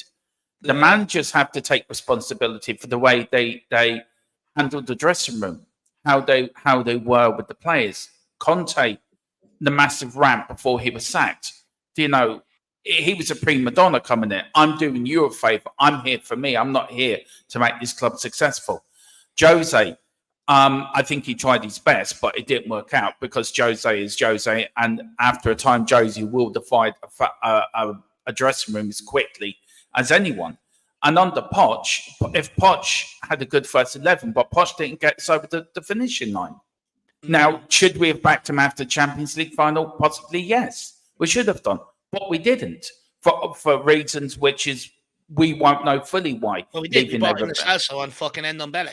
Yeah, but that's what I meant. We didn't back him, Dave. So that's what I'm saying. We didn't back him. And you bring it. Yeah, well, Ndombele and the Celso's like going to Tesco's and buying a Tesco brand tomato and half mouldy. That's what the Celso and fucking Ndombele is. So we didn't back managers. Managers didn't help themselves, and the players didn't help themselves. So I think it's a combination of everyone. I think everyone has to take blame, but for me, I still stand by Poch is a failure. He was a failure. He didn't win us anything, and a manager that wins is a winner. A manager that doesn't win is a loser. Is a failure in my book. And I see things very. Well, for black going and off white. that logic, then you can't really blame Jose and Conte because they're winners, right? They've won everywhere else they've been. No, but they didn't win anything at Tottenham, did they? So they're failures. I only care about what happens at my club. I don't care what they did elsewhere. I care about what to do when they're manager at Tottenham Hotspur. I see things very black and white. I know it gets on. It's not everyone's cup of tea, but I see things two ways. Yeah. You either, if you win something, you're a winner. If you don't win anything, you're a loser. Poch got us nearly to the promised land, but he didn't get us over the line, so he's a failure. Jose and Conte didn't do anything at our club. They may have won everything elsewhere. And maybe fans can say, oh, they weren't backed or they had the rug taken out from under the feet. But everyone's got to take responsibility. Hitchin has to take responsibility for buying the players he's bought in. Levy has to take responsibility for not manning up and actually, right, if he wants a Kim Mee-jae, let's pay the 5 million, get what Jose wanted instead of buying the Joe Rodon. And then the managers then have to take responsibility for dividing their dressing room, letting clicks happen, letting leadership, like an Eric Dyer and all that within the leadership group, that dragging us down. So everyone has to take responsibility.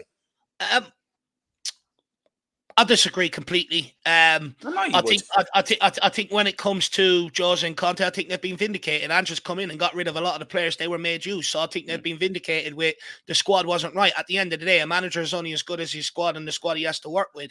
We didn't provide him the squad at the end of the day. So completely disagree with that. But look, how many players through managers under the bus, Dave? How many of them same players? That's my point. What chance does the manager stand? Yeah, but a manager should have got rid of an Eric Dyer, should have got rid of a Sanchez, should have got rid of Jose and that Conte should have got rid of them, but they didn't. Hang on. Look, all I got to say, can I just say, for me, right, when Poch came, I know as a fan where I was when Poch came, right? I know where we were as a club when Poch came, right? And what Poch did at our club made me get out of my seat, made me want to watch Tottenham again.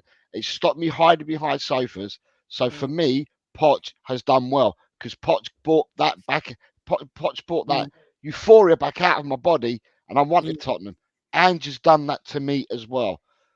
The life got sucked out of me with the previous couple of managers between Poch and Ange, but then the life was sucked out of me just pre-Poch as well. For 2 or 3 seasons, the life got sucked out of Tottenham as well.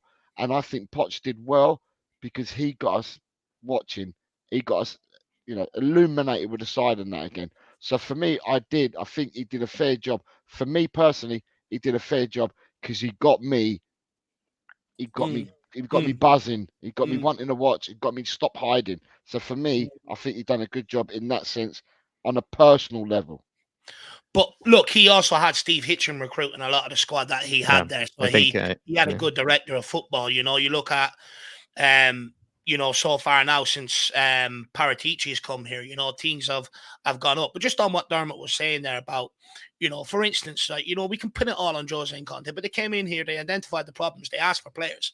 If the club don't provide them the players that they need, of the quality that they feel they need to go on and win, that ain't on them. That's on the football club personally. Is there any coincidence since we've changed the back line, which I was saying for years, even though everyone was telling me I was wrong? For any coincidence, we're doing a lot better now since we've changed the back line.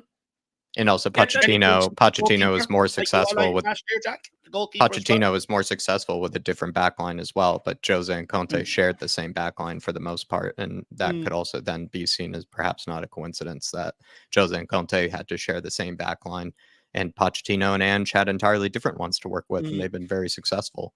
And I just would say the point you were making, Dave, earlier, and then I think we can move on from it, though. I think you could say that certain managers were beneficiaries of fantastic players. I think all of the managers that Kuva has mentioned, including Ange, are all great managers within their own respect and their own styles of play and their own principles. It's just some of them were bigger beneficiaries of better players than others were. And then depending on the tools that they have and what they have to work with, that will be, you know, how successful they are. And I just personally think Jose and Conte had much worse players to work with for the most part than you'd say Pochettino or Ange has had. You'd say. Now that I agree with. That I agree with. But look, I don't want to get bogged down on it. I've got other tasty questions to get into, and then I do have questions on the starting lineup as well. And we've only got about an hour and 15 left, so I don't want to get too bogged down on it. Moondog says 3-0 to us today. It could be even more. Come on, you Spurs! Love the optimism, Moondog. Good to see you back as well. Hopefully you and Charlie are keeping well, my man, and hopefully we do get that big win today. Who's your first goal scorer? Put it in the chat there, my man. I'll find it as I go down, and I'll bring it up. Big up, Moondog. Good to see you in the building.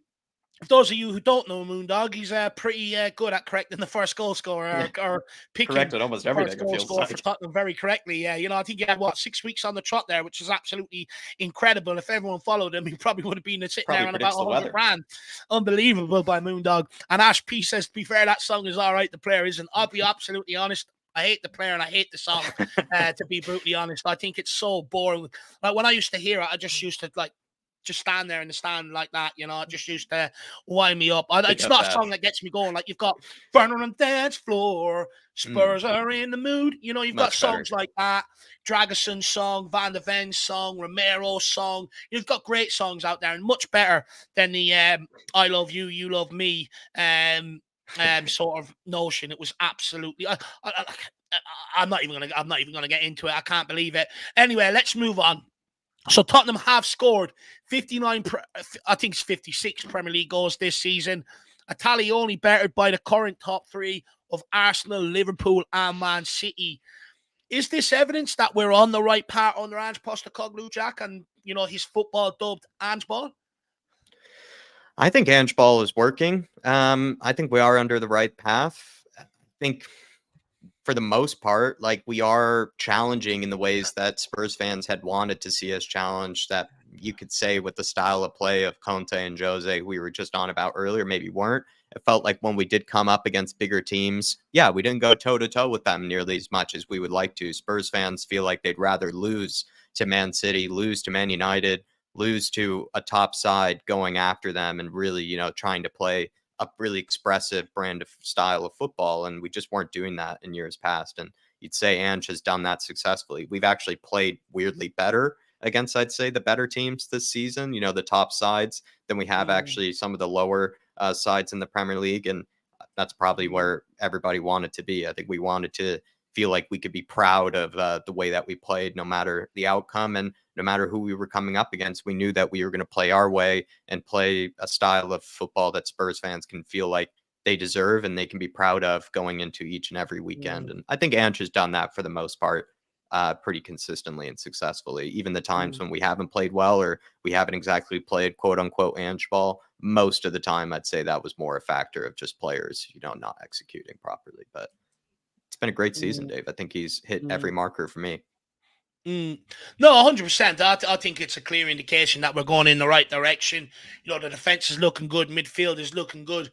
Look, I do think in order to catch maybe that back three or the three ahead of us, I do think the answer is being more, maybe create more, or you know, adding in more firepower to this team, which we'll get onto in just a moment. But Jose, would you say that the majority of Spurs players still have problems with being too unselfish, maybe too reluctant to shoot at goal and score for themselves?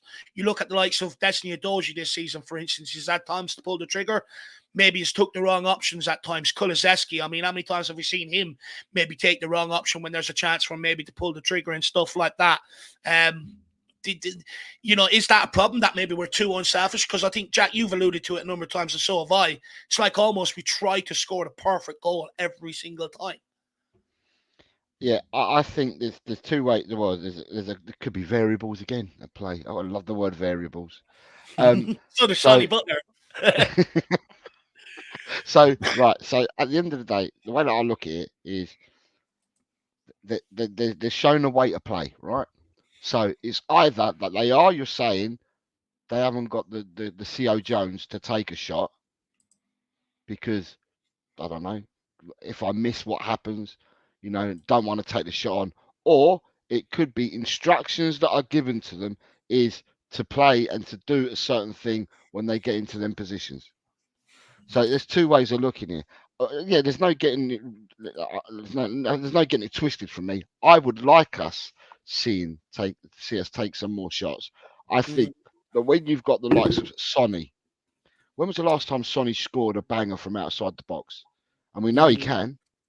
Is that an Maddison. instruction? Is that an instruction from Ange maybe not to take them risks, or is that on the players, Jose? But that's what- Because but in the that's what I'm second half they saying. do take them risks, right?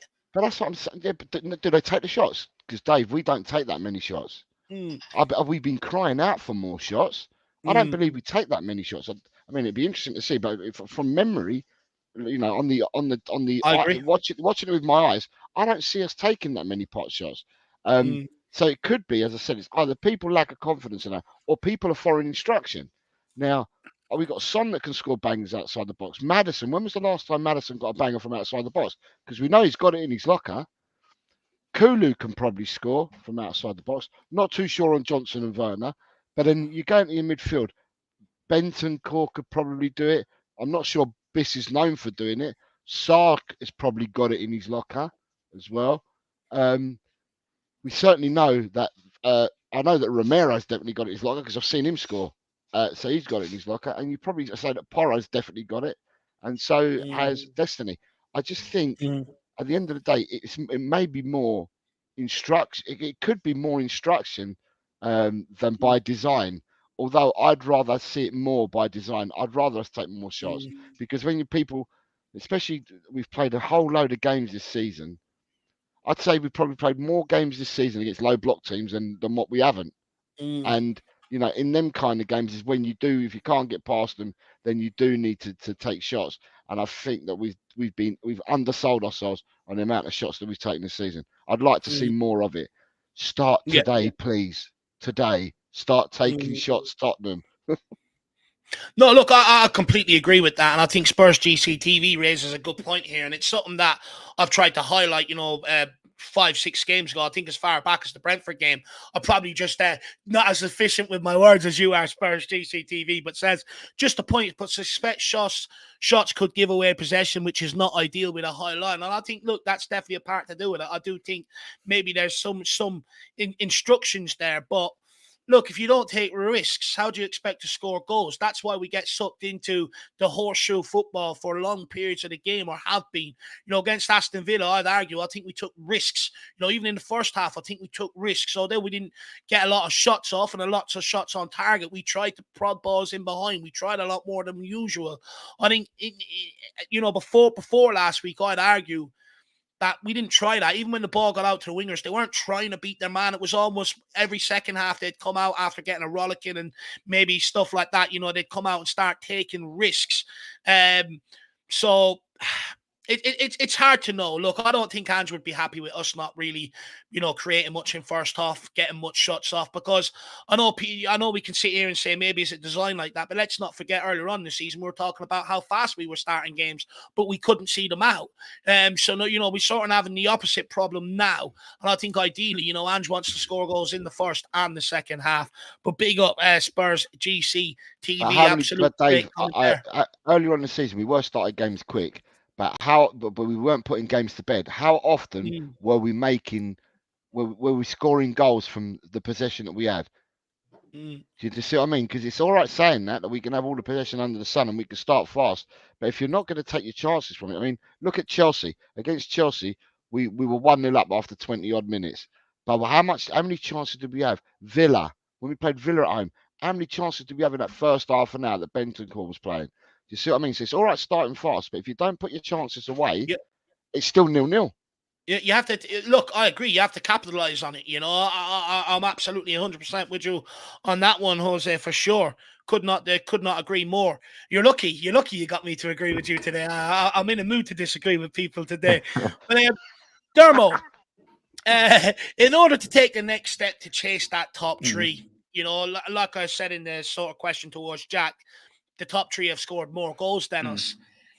It's clear to me that we need to add more firepower in the final third. But what does that come in the way of? A striker, a winger, or another playmaker like Maddison? I I think, in my own opinion, I think we need a striker. I think that's the one thing we've been missing this season. I think Kulu can play in that middle run in the middle as well if Madison's not there. Werner can probably do the same as well. Werner and Sonny and Johnson can all play strikers, but I think you need that striker that can work on the 6 yard and just stay there. Probably a bit like a Harry Kane, Gary Lineker type striker where they're clinical, where we have been missing that. And with all what Charleston's done, I feel that as Charleston can only guarantee us 10 or 15 goals a season, you need a striker that's going to bang in 25 plus. And that's what we're missing. And I think that's where we need to go in the summer. If we had that type of a Harry Kane striker this season, I think we'd be talking about a wholly different season, because the games where we lost, we could have drawn. Games where we drawn, we could have won. So you think of the points that we've lost because we haven't had a striker. If you had Harry Kane in the side, for an example, I think we could have gained more points than we already got at the moment. So I think it's important that the club identify what striker they want to go for, who Ange wants them to go for, and as soon as the transfer summer window opens, we go for that striker. I don't think getting another winger or a cam is a good move, because we've got players that can play in them positions anyway. And also we need another centre back, I think. I think only 2 positions we need to go for in the summer. It's a striker and a centre back, but we need a Harry Kane type 25 goal season striker. I said it when Harry Kane left. We needed that striker in, because we will struggle, and it's proven the case that we have. Games we've lost, we could have drawn. Games we've drawn, we could have won. So I wouldn't go for Ivan Toney. I don't think he's all that, to be fair. I would go for a European striker in my view. And who knows? Harry Kane could come back in the summer. Who knows? Who knows what's going to happen there? Look, Kane will not come back in the summer. He's not going to put that red face on himself, that embarrassment for sure. Look, for me, I'm not going to go on about too much. I said in the summer, I think we need a striker. I stand by that. Someone to come in here and compete with Richie, not sell Richie. Look, I would like another sort of world-class winger in here. I think that'd be great, just to have options. Remember, we're competing on all 4 fronts. I think we need another playmaker, to be brutally honest. I think Madison has done well this season, don't get me wrong, but when he was out injured, Lo Celso was supposed to fill in, and you could barely get the guy out on the football pitch. You know, that we suffered in that regard. I think I would like another player to sort of give Madison a bit of competition. I also think it'll inspire Madison to be a lot better player, affect games of football a lot more, the way Luka Modric used to do for Tottenham, constantly looking to get on the ball, be that guy to make the difference, take risks, a bit like Phil Foden does, Jude Bellingham do, people like that. That's the next step Madison needs to get to. I made that point in my pre-match lineup yesterday, and some guy says, are you really accusing Madison of going hiding in games? Yes, I am accusing Madison of going hiding in games. I feel like he pops up in moments, but does he dictate games the way I think he should? No, I don't think he does, especially with the amount of possession that we have. Last week, I seen him drop to get the ball off Van de Ven. Van de Ven gives it to him, going, oh, Grant Madison will do my job for me and progress it. He passes it back and jogs off. I'm sorry. Well, I want my player, especially the creative player, take that ball off the centre-back, put it over the fullback's head onto my winger's foot. You know, progress the ball forward, not just pass it back where it came from. So I do think in order to get the best out of Madison, I think we need another playmaker in here as well. Jack, I know this is a question you're probably keen to answer, so we'll get your answer on it. And then I want to get into a bit about the first half, and then we're going to go through the lineup sort of questions that I have. We're going to try and go through them quickly, because I do have to be on We Are Tottenham TV at 4, but we're going to go until about 10 to 4, so stay tuned here. Jacko, are you in agreement with me? You nod your head there when I sort of said another playmaker. I just nodded my head when you were saying that Madison has been hiding, and you know, I just think to debate that it would be silly, because let's be honest, like the Madison of now is nowhere near the same player that we saw in the beginning of this season. I think those are just 2 entirely different, patches of players and forms. I think Madison recently is just he pops up at little moments where he makes an impact in the game, but just wasn't nearly just dominating and creating chances at will like he was in the beginning of this season. So I just think it's not much of a debate there. I'd be surprised to see anybody try to say that he's been anywhere close to where he was in the beginning of this season. Personally, though, I'm leaning towards a winger or just a proficient goal scorer of some kind. I just don't really see Madison at his best. And when he is firing and when he is delivering, he can contribute goals and assists, right? So I just don't see why we would try to go after something better than him. Technically, you could, but it doesn't seem necessary. Yes, you need somebody who can actually back him up and give him good competition. Lo Celso clearly hasn't been able to do that because he can't stay fit. So we need somebody who actually can be fit enough to give him that challenge. I'd lean more towards the conversations of wingers that can either contribute in goals or assist, ideally both, right? Because that winger that we would bring in, you have also the sad and scary thought of that winger that you would bring in might also have to technically replace Sonny in the near future as well. So I'd lean towards a winger that can contribute right away, straight away, can play on the right, can play on the left, do a very good job in this Ange Postecoglou system, has to be comfortable in those wide areas, taking on his man and creating chances. But when he's also presented a chance, they have to be able to take it as well. So need a player like that who's good, who's prolific, and then also at some stage will have to be able to take on the responsibility of filling the impossible shoes to fill, like it is with Harry Kane and Richarlison, and what it will be for whoever comes in to replace Sonny. I do not envy whoever has to do that. Don, it's definitely going to be a burden for sure, but hopefully we sign the right sort of caliber of players. I see a lot of people saying Ivan Toney. Look, I think he's very similar to Kane in that regard. So I like the cheekiness of him. I mean, that effort he tried against Ramsdale last week was absolutely superb. But he's a name I mentioned when we could have got him cheaper when he was down at just got his move to Brentford off the back of Coventry, and everyone told me, "You're mad, Dave. Stay away from him. Why are we lowering ourselves to them standards?" And now, 4 or 5 years later, because he's come cropper, everyone's calling for Ivan Toney. But this is why Tottenham have Paratici, and we're hoping to get ahead of that now, and so we don't have to pay 100 million for these guys, and we can get them for 20 million. Absolutely brilliant. But look, we are going to move this conversation on. And Jose, will come to you on this because I know this is something you sort of brought up earlier, and then we're going to start going through a couple of questions on the lineup. But Jose, Tottenham are becoming slow starters in matches. We failed to score in 5 of our last 6 first halves, and only 2 of our last 15 goals have come in the first half of games. Why do you think we struggle to create and to score goals in the first half of games? So it depends. When you say slow starters, are we talking about that we're really slow at coming out of the blocks, or are you talking about that we're slow starters because we don't score in the first half? There's 2 ways of looking at this. Yeah, slow starters in terms of creativity. That's what I said. Is that what you're saying? Okay, Yeah. because I thought you. Okay. Teams play a certain way against us, right? Because like any decent team, they would have a group of technical people that would go and prepare dossiers. We're talking about espionage dossiers against opposing sides. What strengths, doing a SWOT analysis, what your strengths, weaknesses, opportunities, and threats are going to be, and they'll go and do that, and then they will set up their teams to play in such a way that nullifies the opponent and tries to gain them an advantage throughout the game.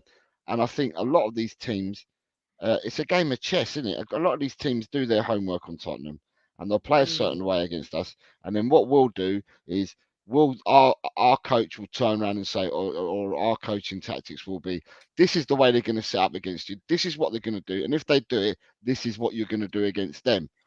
If they set up this way, this is what you will do against them this way. And if they go that way, this is what you do. So there's every eventuality is covered by the coaches. And I just think that regardless of us, people are going to call it starting slowly. I saw against Palace, only because of the view that I had from the link that I had for the game, was I had the link like I've got it here, like watching the pitch that way, and not like they show on Sky or anything like that. The view that we got was absolutely brilliant. You could see the game differently, and from what I saw, I could see everything that Tottenham were trying to do to Crystal Palace, and the moving them about, trying to get them out of position, pulling them one way, pulling them out. I could see what they were doing. And at the end of the day, it does work and it will work. Okay, it appears that we want it to work a lot sooner than second halves. And sometimes it comes off. Sometimes you may create chances and they may come off.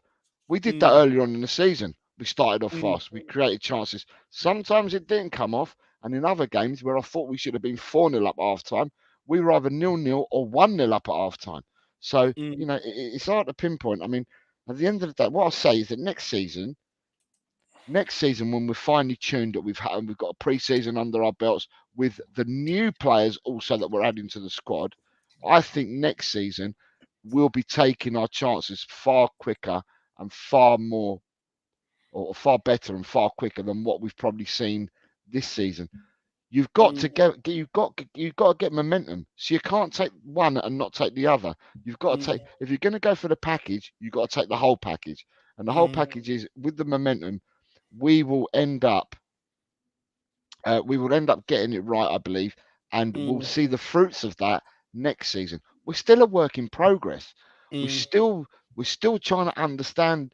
In 7 months, we haven't understood everything yet. I mean, Potts says, Ange, well, not Potts. Ange turns around and says himself that attacking wise, he says we're not there. He's nowhere near where he wants us to be in patterns of playing and when we attack. He says we've got it more right defensively, and we're probably ahead of where he'd like to be defensively, but nowhere near it in attack. When we get the balance right, we will start doing what we need to do.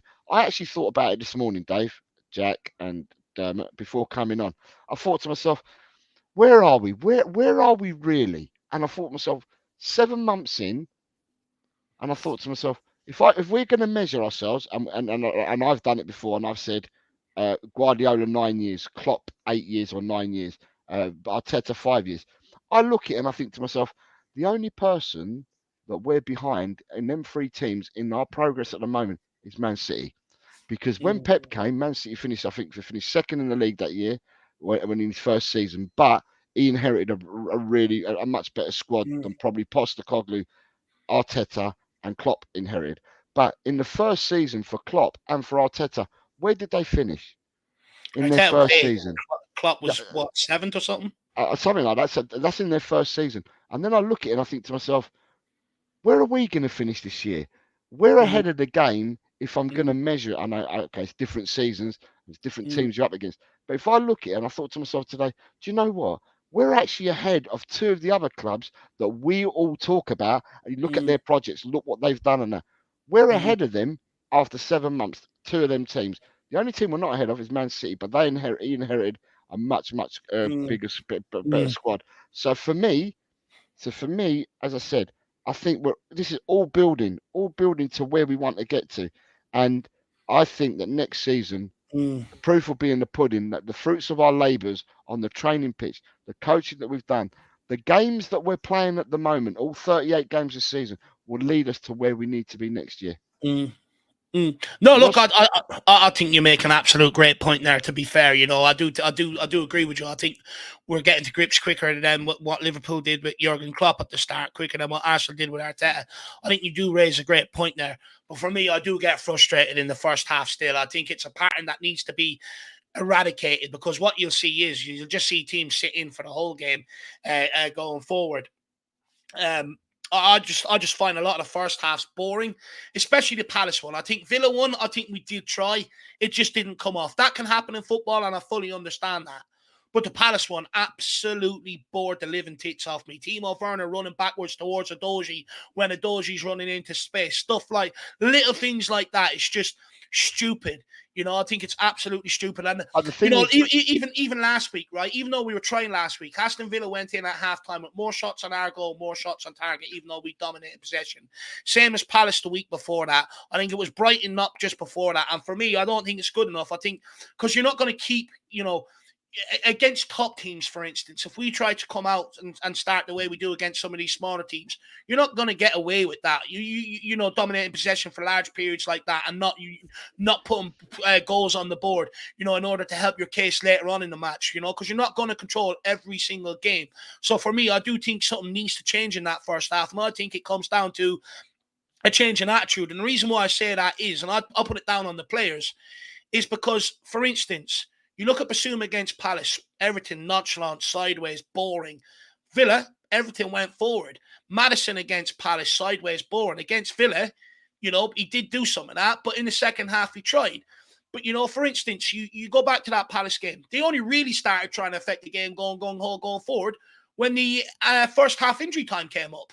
for me, like, why do you only respond when that comes up? Because you know you're not being asked what the manager has asked you to do in the first half of the game. That's why you're trying to, go and score a quick goal to sort of change the team talk, change getting a bollocking at half time.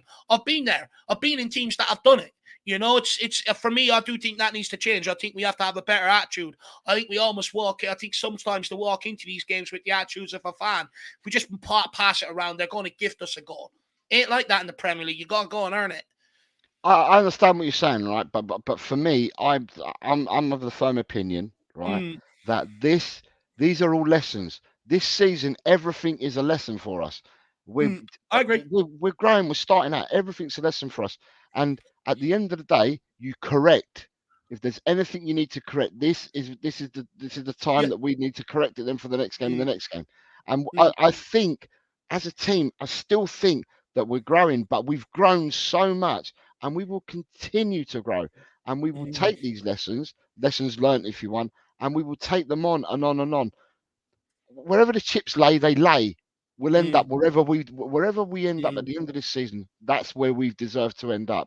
Next season, however, I think it will be full throttle because we're also going to have another transfer window. Yeah, no, look, I agree with you. I think get better players in that forward line. I definitely agree with you in that regard. Faz Radfar 3-1 Spurs. Big up my favorite channel. Top 3 players to get rid of. Look, I'm just going to go quickly around the houses. We don't need any explanations why. We all know why we're saying the names, and people out there can guess why you're saying the names. Look, for me, Ben Davies needs to go. Too divisive in the fan base. Shit, not good enough. Cesar Young needs to follow suit as well. Never available. And also Lo Celso's another one again. Again, another divisive one. Why is he being kept around to play when Maddison's injured? Not fit, not good enough. Testament of his time at Tottenham. So they're the 3 that need to go for me, Jack. All those 3 and Skip, I'd say. And you could probably think of some others too. But maybe even Brian Hill, sadly, as much as we love the Hill Messi prophecy. He's gone this summer, I think. I think he's gone this summer. Dermo, 3 names? I agree with you and what you and Jack said. And probably Gil Messi as well with Jack as well. Which should be sad to say. I don't want him to go, but you can't disagree with the players you pick, guys. So they're my pick. Jose? Your players that you've all 3 of you said, and I'd add Whiteman, I'd add Austin, I'd add Højbjerg to that as well. Yeah. They are. You leave Højbjerg alone. You leave Højbjerg there. And also Austin. I wouldn't get rid of Austin, by the way. I keep Austin. I think he'd be a good understudy to Vicario. So I keep Austin. But if you we're not going to get into the debate on Austin today, guys. Guys. We are not getting a debate on Brandon Austin. He's had 1 low move to the MLS. He is never going to be seen in a Spurs jersey in the starting 11. Not doing that today. I want to talk about Dragusin and other people who actually matter. Not getting into debate over Brandon Austin. Not doing it. Faz Radfar, big yourself up, my man. Really do appreciate the support, Legend sir. Faz. Big up, Faz. But Jack, do you want to have your say on the first half goals, and then we'll start moving into talking about Dragusin in the midfield and stuff like that?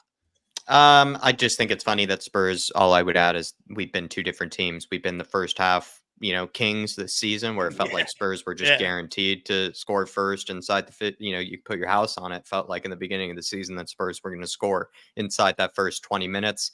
And then the rest of the game, was going to be up for debate, but it always seemed guaranteed for us. And then now of recent last month or 2, it's been the complete opposite. Feels like Spurs really struggle to score first in the first half. And it's just been a completely different story. So like to go back to the original, to be honest, to the former. Yeah, it feels more confident when I like second halves, but it's a bit similar to the Conte and Jose days, where like Conte and Jose was also similar. Like we would just be unbelievable in the second half, and it just I don't really miss that, to be honest. I prefer being better in the first half. Yeah, for sure. It's a bit more of a comforting feeling. Yeah. Although false it takes sense more, of comfort. it False gives you more sense of risk at the end comfort. of games. False sense of More risk security. at the end of games, more nerve-wracking.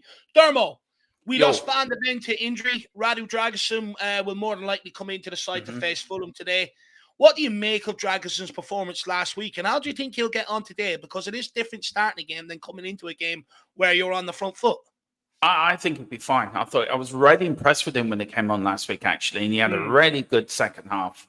I don't think be any bother to the lad. I think he's biting at the bit to get going and biting at the bit to prove himself. And Ange said in the press conference he's hungry, and that's all you want. If a player's hungry, he's going to give 100%. So I don't think there'll be any problems. I think he will have a good game today. And I'm happy that we've got a decent centre-back to replace the centre-backs we've got. If it was a Dyer or somebody like that out, then I would be extremely worried. I'm thinking, God, we're going to be short at the back. But I'm not. We've got a decent backup. And I think he's going to do fine. So I'm really looking forward to seeing Enter the Dragon. You know, the Bruce Lee film, which I love, my favorite film, by the way. I just think he's going to do a few kung fu chops on the Fulham front line, and we're going to come out with a clean sheet. I really feel we're going to get a clean sheet today. I really do. I've loved Rudu. I think he's a great addition, and he's going to be brilliant today. I'm so excited for him. But I hope he has a great game. Absolutely excited for him. I'm positive. Huge opportunity for him, Jack, right? Showcase his ability, showcase why he deserves potentially maybe to break into that back four. Yeah, and I even loved Postecoglou's quote where when he had originally brought him in, he had said to him, listen, like with how few games we play this season, with how terrific Van de Ven and Romero have been, I'm not even sure when your chance is going to come, but it will come at some stage. He said, you know, there will be an opportunity, just have to take it. And Dragusin has done that. I think he's clearly as well, like shown to be just kind of a professional, just you can tell by his demeanor, doesn't seem to like, you know, I don't know, draw too much attention to himself, despite how much his agent wants to do that. He's a joke. He seems like he's actually well and mannered and calm guy. I even like his original look at sort of developing his own career, where he said, yeah, I've been playing for mostly defensive sides, been asked to be a mostly kind of defensive, no nonsense type of center back. I want to develop my game. I want to learn how to play on the ball, have to progress in possession and develop my technical skills. When you hear players say things about themselves like that, where they are being in a way like, you know, self-critical, or a better word usually is just looking at themselves and just, seeing where they can improve and what areas they still need to work on and how they can become a better player. And I just think Dragusin clearly has a great mentality. I also love the fact that he does have a man bun. It's been a while since we've had a guy with a man bun in this side since the days of Gareth Bale. I'd argue his is even better, actually, Dragusin's. It's a bit neater. And Dave, he just looks to have a great mentality by the looks of things. And I imagine he'll develop into a great center back. He just looks like an absolute menace. You know, the way he was built and everything. There's no way that guy wasn't meant to be anything else on this earth other than a center back. You know, he looks like a Van Dijk. He looks Romanian Van Dijk. Could have been a basketballer, the height of the guy. Maybe true. I do like what Gemini says here, you know, and he was ready as soon as he was called upon. I mean, for me, that was the biggest bonus. How many times have we had to hear, you're being hard, you need to run a 10 games, Dave, you know what, third of a season to get good? I mean, that's absolutely shocking. I'm just delighted we're now getting players that are ready when they're called upon, rather than have to give them time to get into it, feel the movement, feel the vibe, all that modern shite bollocks, you know, just get out there and perform. And that's exactly what Dragusin is, old school. Absolutely love it. Anyone on the panel or anyone out there watching make a case for Ben Davies to come in today?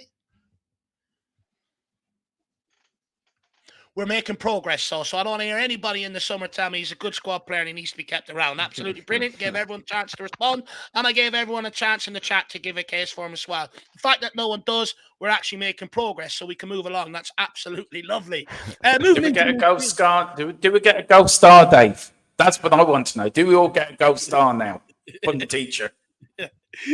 No gold stars from me, Darbo. No gold stars, lad. You have to do a lot more than that to impress me. Get invited back next week. Let's do it. Yay! But it is good to see that we're making progress at centre back. That's good to see. Okay, moving into midfield, guys, and we'll start with you on this one. Jose Basuma was outstanding last week.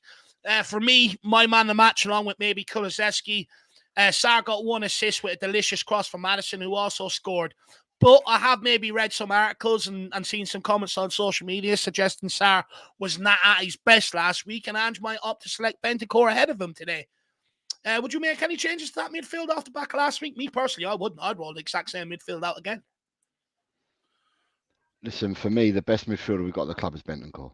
Said it all along. But, and there is a but, Bentancur is still coming back from these two major injuries he's had. I just think it's a great headache to have, that you've got four really good players to pick 3 spots from. So I actually thought Biss did play well last week, but I thought equally Sarr did play well last week as well. I thought Sarr had a good game as well last week. Now, I know we're not talking about lineups at the moment, but all I'm going to say is that we all have a thought, and we all go down this avenue together because we've got a train of thought that we've all got, and we all go down, and like I heard, we go down together, and all of a sudden, Werner's not starting. It's Johnson. Werner's now sub. So, at the end of the day, he could pull one out of the bag again Yeah. in the midfield. You don't know, because we're all thinking, the lineup's going to be exactly the same as we beat Palace. But he made the changes, didn't he, for the game last week? So I would not be opposed to the starting 11 from last week starting today. I wouldn't be opposed, but then again, I wouldn't be surprised if he could tinker the midfield and he could tinker the forward line. And that's great that we can actually do that, because we go back to November, December time, chaps. There weren't no rotation that we could do at all. We were forced to play the 11 that we did play, and the only thing that changed was our bench. And the only reason why our bench was changed is what other kid we would have on the bench, because we had even more injuries back then. So to me, I think they both had really good games last week. But I love Bentancur, although I do appreciate he's coming back from injury. But it's a great headache to have. But yeah, they both played really well. I don't think Sarr had a bad game. I think Sarr out of all our players is probably the most energetic player on that pitch. He's absolutely everywhere. He can be right back or he can be left wing for you. He gets around that pitch and he gets everywhere. He's got some serious stamina levels.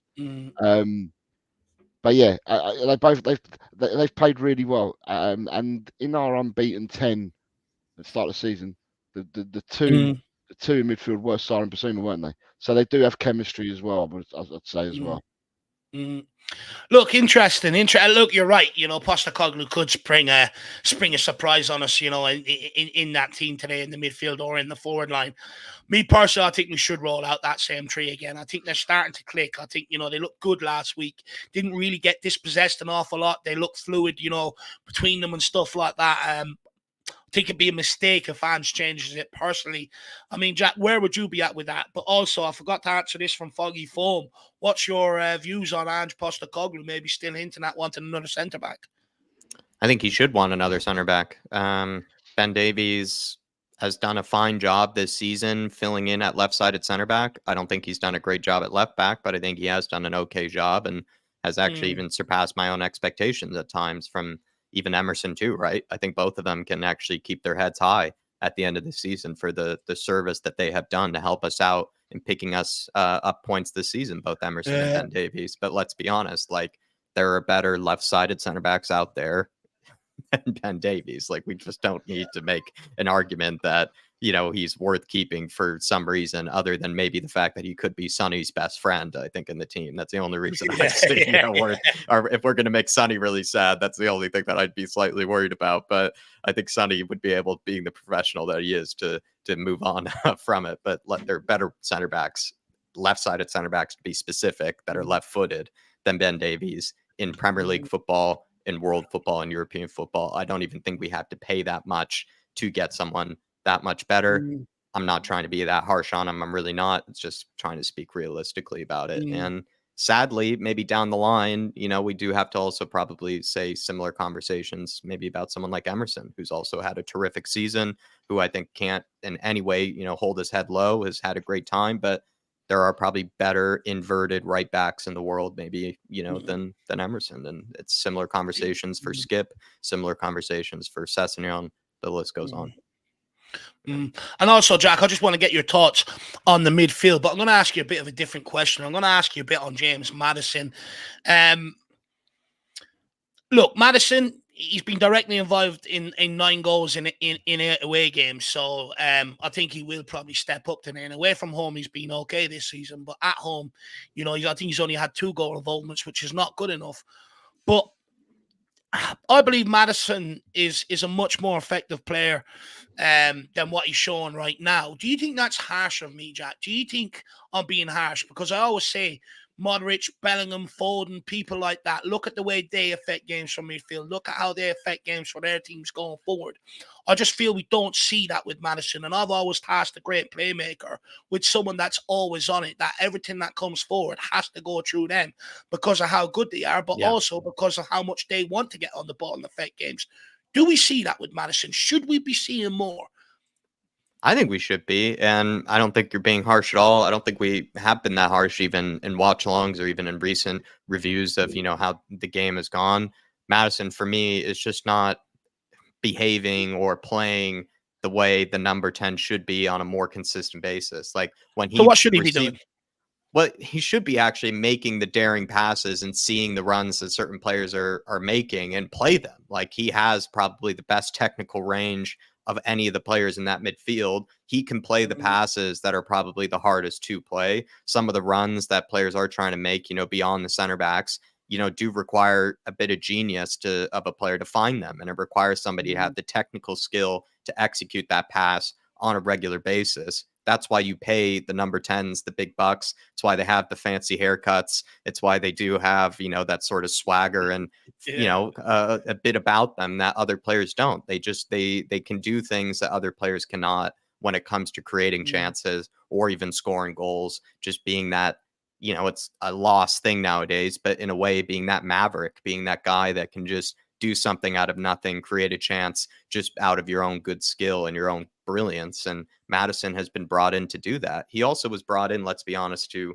replace an element of Harry Kane's game, which was the creative factor. Harry Kane dropped deep, picked up the ball when we needed somebody to, and would just spray past 30, 40 yards to get us out of a bit of a funk, or would just play a ball in behind all of a sudden out of nowhere to Sonny running, who'd been making these runs all game that no one would be finding. And then Harry Kane just does it out of nowhere and, we're celebrating afterwards. And Maddison, I just feel like of recent hasn't been doing that enough. And you even brought up earlier too, right? It feels like the number 10 position, kind of one of the more like basic positions in this team. Like you are just sort of asked to behave and play like every other number 10, just work your magic in the central areas and try to, bring players into the game and find the runs that they're making in behind to score. And you wouldn't say he's been doing that on a regular basis. Like how, let's be honest, most number 10s do, like De Bruyne, Phil Foden, you brought up the other day, which was a great example. Guys, when they receive the ball, you expect something to happen. Like you expect something brilliant to come about, and haven't been seeing that as much with Maddison. Look, I'm in total agreement. I mean, Dermot, where are you at with the midfield today and sort of James Maddison? You've got Timothy Minter. He says a little harsh for a player coming back from injury. Saying that, though, he's been back a few games now. I actually agree. I agree with Timothy. I know he's been back a few games, but it does take players a while to get back into some sort of form they had before they got injured. Look, with the midfield, I would start with the three we started with: Aston Villa. Wide Tinker was something that worked and worked very well. I have to slightly disagree with Jose on Bentancur. I think his form has dropped dramatically. Now, you could put that down to injuries. Yes, of course you can. But I just feel the games he's come into, I just feel Basuma and Sarr are better connection together than Bentancur, Sarr, or Bentancur and Basuma. But I would stick with the three. And with Maddison, he will come good. Let's be patient. He is a great player. Even when he's playing badly, you saw the one he laid on for Romero against Palace. He has it in his locker. I'm sorry. He had look, just let me finish, Dave. Just let me finish my point. I know, but I just want to make the point on the Romero one. Everyone goes round clapping Maddison for it. Romero made up ground to get in front of his man to win that header. It wasn't a great ball. Romero made that. Made the best out of it. Yeah, look, the point I was going to make is that Maddison has it in his locker to do that, but he needs to do it more consistently. And I think he will get better. He is a good player. We've seen him doing it before. He's done it for us early in the season. Let him get over this injuries. Players have to play into form, if you know what I mean. And that's the point I was making about the Palace team, because he has it in his locker to do something like that. He could be playing badly, and then suddenly out of nowhere, he can unlock a defence with a click of the finger. So, look, I would start with the three today, and I wouldn't change. I'd start with Basuma and Sarr. I think they're the best two central midfielders in the Premier League. I can't see a better two, apart probably from the top three. Apart from that, I think they're better than anyone else we have in the Premier League, and long may it continue. So I wasn't trying to be real. I was just trying to get the point when it was in my head, Dave. What I was trying to say, because I didn't want to lose my train of thought. No, fair enough. I should have waited till you're finished, but it just drives me mad when everyone sits there and fucking strokes themselves off. What a ball by Maddison, and they don't give Romero any credit for, making that goal. There was no pace on the ball or anything. He had to generate the direction, he had to generate the power and everything else. So it just drives me insane when everyone, because I get that. People like Maddison and stuff like that. I get it. But for me, I just look at other midfielders, Jude Bellingham. You wouldn't say he's a playmaker, right? But look at the way he affects games for Real Madrid every single week. Dominates games for Real Madrid. It's Phil Foden from Man City. I'll be honest, I'm still yet to see that from Maddison. I think that's the next level. If we're going to dominate possession the way we do, we need that level of playmaker in the team to start opening up doors against low block teams. You're going to come up with it against more and more, next season. And you do need that guy that constantly demands the ball. Go back to Luka Modric at Tottenham. How many times do we see him pop up left, right, through the middle, picking up the ball, spraying the ball around the place, trying to open teams up? I still feel like I'm waiting for that from Maddison. I feel like Maddison pops up in the odd moment in games and gets away with it. But for me, in my era, good playmaker is someone like Modric when he was playing in a more advanced position, who constantly want to get on the ball and try things. I don't think Maddison does that, and I think I think he only comes to the party for a couple of brief moments in the second half. If he was at it in the first half, I actually think you might see that stat of our goals scored in the first half completely change. Yeah, look, Maddison will come good. I mean, you look at Luka Modric, you can go back to Glenn Hoddle. Back in when I was a younger watching him. He does have to do a lot more work. I agree with you. He does have to put a lot more in it, but he will come in time. He's gone to a bigger club, Leicester. He's come up to a different level. So it takes players probably a little bit longer to get to that level. He has it in his locker, Dave. He can come next Luka Modric. He will do. Maddison will do. But for today, I would stick with the 3, because that 3 will dominate Fulham's midfield, and that's the 3 that we're going to win 3 or 4-0. I know we are, because we need to back up 2 good away performances. As I always say, you get your 3 points, you get at least a point away from home. You win your home games. You try to take something away from the games. That's how winning is done, and that's how Spurs are going to win the league next season, not this season. I hope so. I'm still convinced we might do something this season. I'm in delusional land, but definitely next season. We'll wait and see. But guys, moving on into the forward area now. Look, everyone's probably expecting Brennan Johnson to come in on the left wing, but like Jose alluded to, Werner was dropped off his best performance this season against Crystal Palace, coming into last week's game for Brennan Johnson. And he scored off the bench last week as well. And Brennan Johnson continued on his good run of form with his best performance of the season last season. Who plays that left wing today, guys? It's got to be Johnson. It's got to be Johnson. I don't even think Werner's been fine. I'm not trying to throw any shade on him here, but I wouldn't say Johnson's performance is comparable to Werner's versus Crystal Palace. Like, Johnson's was a very good 90-minute performance when everybody else in that first half, not everybody, Basuma too was terrific, but some people were missing in that first half against Aston Villa, or at least were not at their best, how we know they can be. And I thought Johnson was terrific. And this is, again, coming from you and I, Dave, who have not been the friendliest to Johnson this season, and have not been the most patient, you could say. And I'd say that he blew me away. I really had no criticism of him at all. I thought he actually had almost, for the most part, apart from having a hat trick, I think he had a perfect game really in the last performance. So you have to stick with him. Darmo, who are you going with? Johnson? Johnson, Kulu, and Sonny for me. Sorry. So Werner sits on the bench. Do Bears go and do Stop in the Woods? Of course I'm going to pick Johnson. Honest to God, I would not pick anywhere in that. He deserves to start. He's playing, the last 2 games for him have been brilliant. And I'm telling you, I've been backing this lad all season. And the last 2 games prove why I've been backing Johnson for the last 2 seasons. So my front 3 will be Johnson, Sonny, and Werner. I think you can swap them around. I think you can swap the 2 wingers around a little bit. Wait, who are you missing out in the forward line? I put Sonny in there. I put Sonny. I put Johnson. I've probably got this wrong in my head. Johnson, Sonny, and Werner. or Kulu. I can't decide on the other one. On the So you're other dropping guy. Kulu, who had 3 goal involvements last week. He didn't really have 3 goal involvements. He Well, was he was heavily involved in involved them. in the 3 goals. Yeah, he They wouldn't have wasn't. happened Yeah, he without- was. To me, that's a goal involvement. But anyway. I just feel that Werner and Johnson, with their pace, would be better than the Kulu and the Johnson personally. But look, that's my view. But no, Kulu, yeah, he did. He had 3 involvements. He didn't have 3 assists, but he was involved heavily. I agree with you on that. And then 3 goals. He was fantastic, Kulu, last week, by the way. Despite many people saying at halftime to take him off. Jose, yourself, my man, who do you want to see in that front line tonight? I'm going exactly with what Dermot said.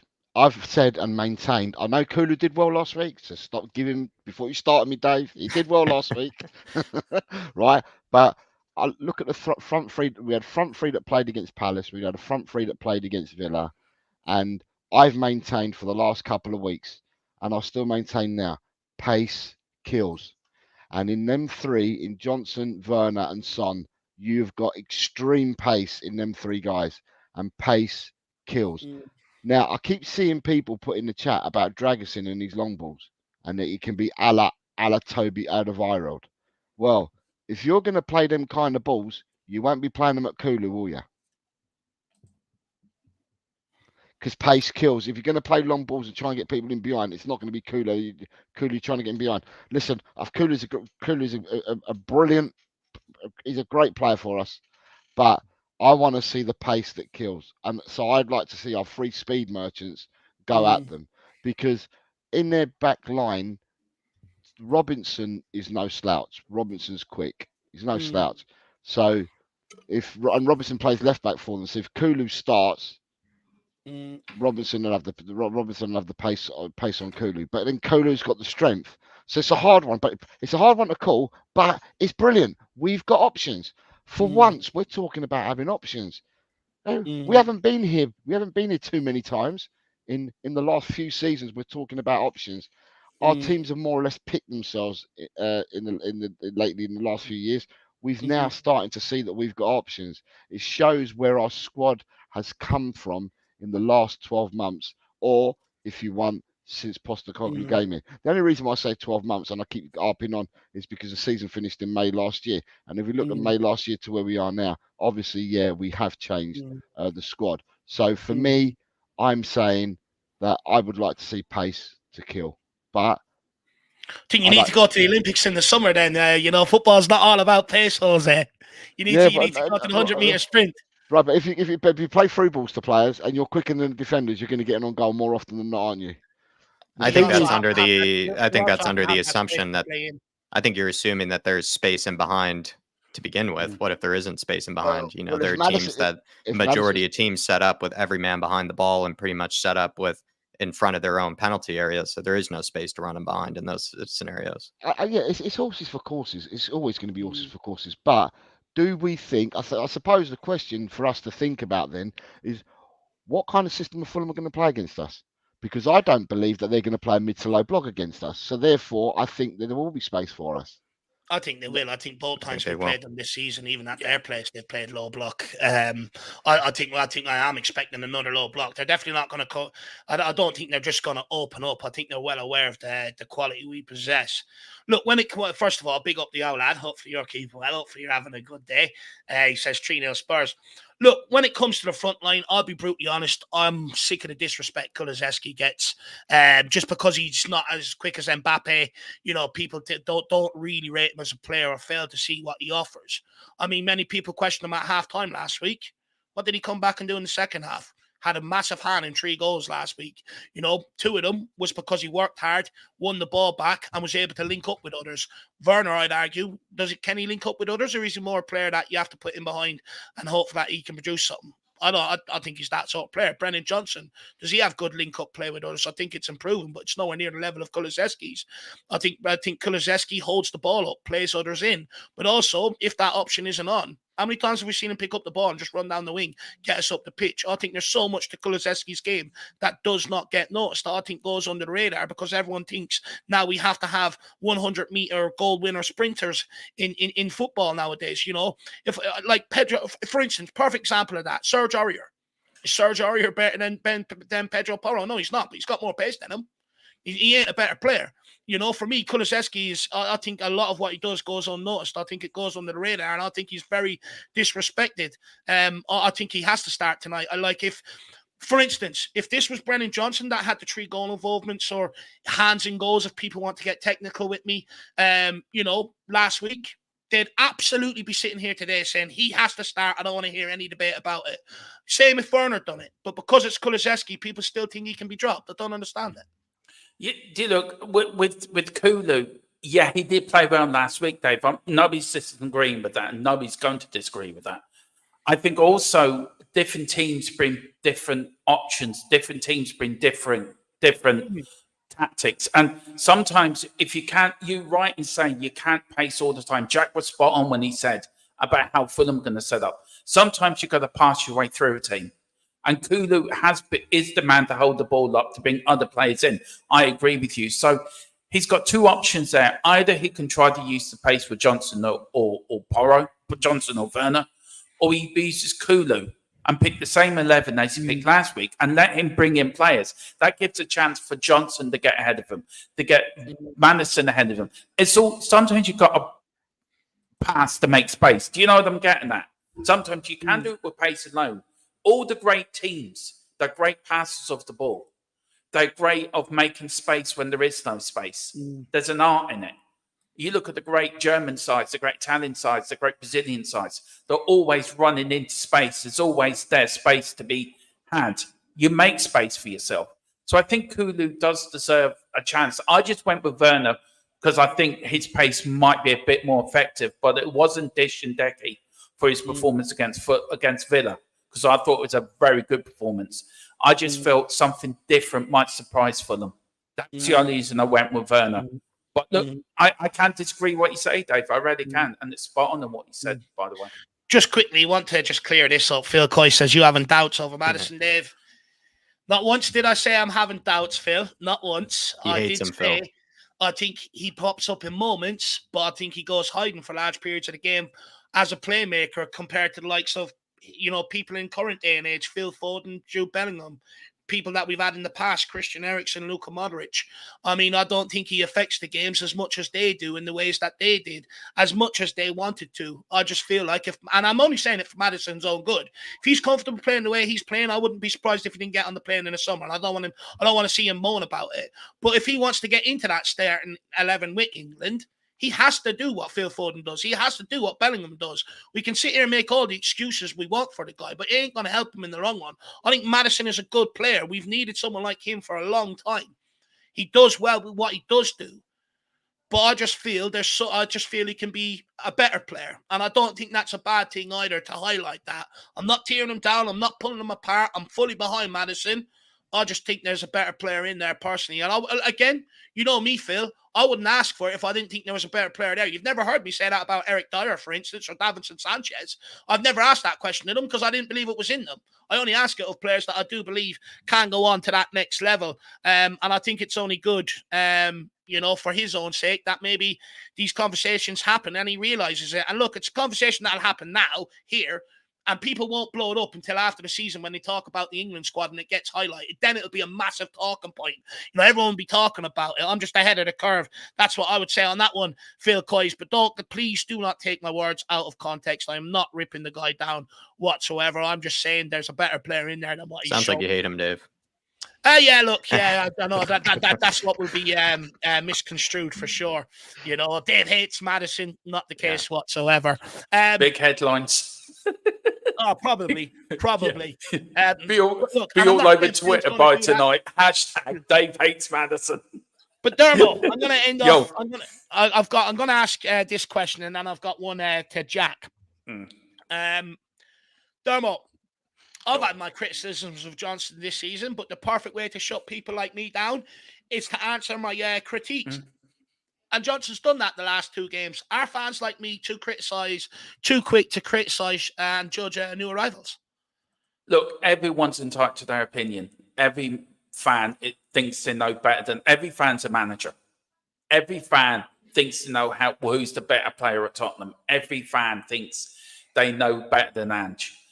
I just knew when I saw Johnson what he could become, what he can become. And you're entitled to your opinion, Dave. And maybe some of the times you were right in what your criticism. And it wasn't criticism as a player. You were criticizing because you want him to do well at Tottenham. And I think some of the stuff fans said, I think they want him to succeed because he's such a likable lad. He's coming to a bigger club.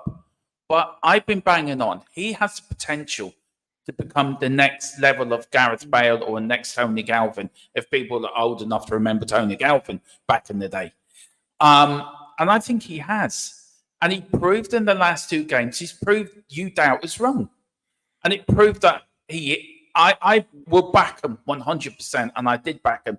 But I think he's right with these performances, Dave, that you've come out and you've apologised, you've admitted you were wrong. No, I haven't apologised. I haven't admitted I'm wrong. You're admitted. No, don't put words in my mouth. No, I'm just saying, right? It's like you would say that I'm right, but no, Johnson will come good, Dave. And I think you're seeing the start of it now. And you watch beyond in the next season, it gets a good pre-season in him. Next season, you watch him go. He will tear up the Premier League. And I'm really delighted for the lad. I'm absolutely over the moon for him. And, for me, he is my favourite player at the moment, Tottenham. When I do go over to Burnley, the Johnson name is going back on the new shirt. Højbjerg will be retired. Long live the king. The king is dead. The new king has arrived. And for me, long live Johnson. I love it. I'm absolutely over the moon from it. And I actually have enjoyed last week's game because I was so thrilled. I was like, get in there. Go on, show them all what you can do, boy. And he did. Fair play to him. Then King Huddle doubles down and says, listen, Dave, we write off players too quickly. Performances can be criticised, of course, but some of the crap spoken about them is beyond the pale. Look, I'd like to think I was very balanced. I was one of the, ones to say, take the price tag out of the equation. It's not his fault. Let's judge him on what we're seeing. I'd like to think I was balanced on it. Look, what I would say is he is starting to prove me wrong. Long may it continue, but I'm not going to get ahead of myself and say I was completely wrong yet. You know me, I will admit if I'm wrong further down the line, no problem. But I feel like we probably might be getting a bit too giddy over 2 performances back to back. We've done it. We've had these arguments with average players before, like Bergwijn. I'd sit there criticizing him, come out, score 1 goal, and everyone's going on like he's fucking Pele. And then next week he doesn't do anything.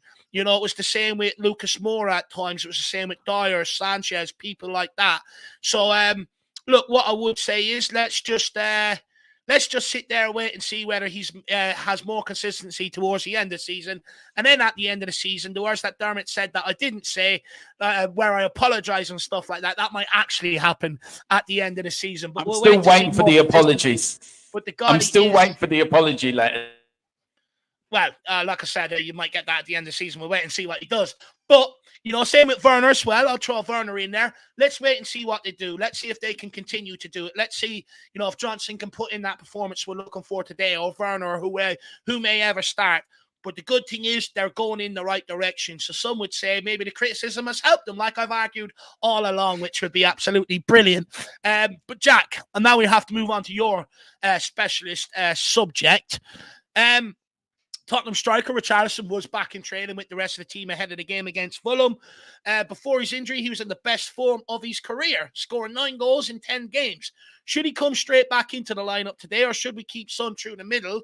And although his return is a massive boost, do you think Richarlison will continue his fine form into the final stretch of the season, especially now that there's a lot more pressure because Werner's come to the fore, Johnson's come to the fore, Kulu looks like he's picking up, and Son's on fire?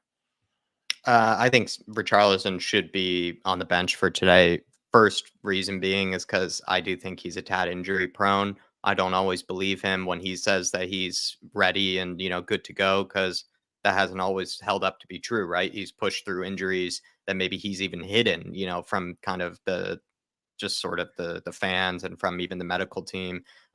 He's probably been a guy that I just think is at his best when we know he's fully fit, when we know he has no injury things to worry about or think about. And I'm not fully confident if that's the case with Richarlison right now. So that's the first reason. The other reason is I think everybody like you, Dave, I felt like they played really well in the last game. Sonny is undroppable.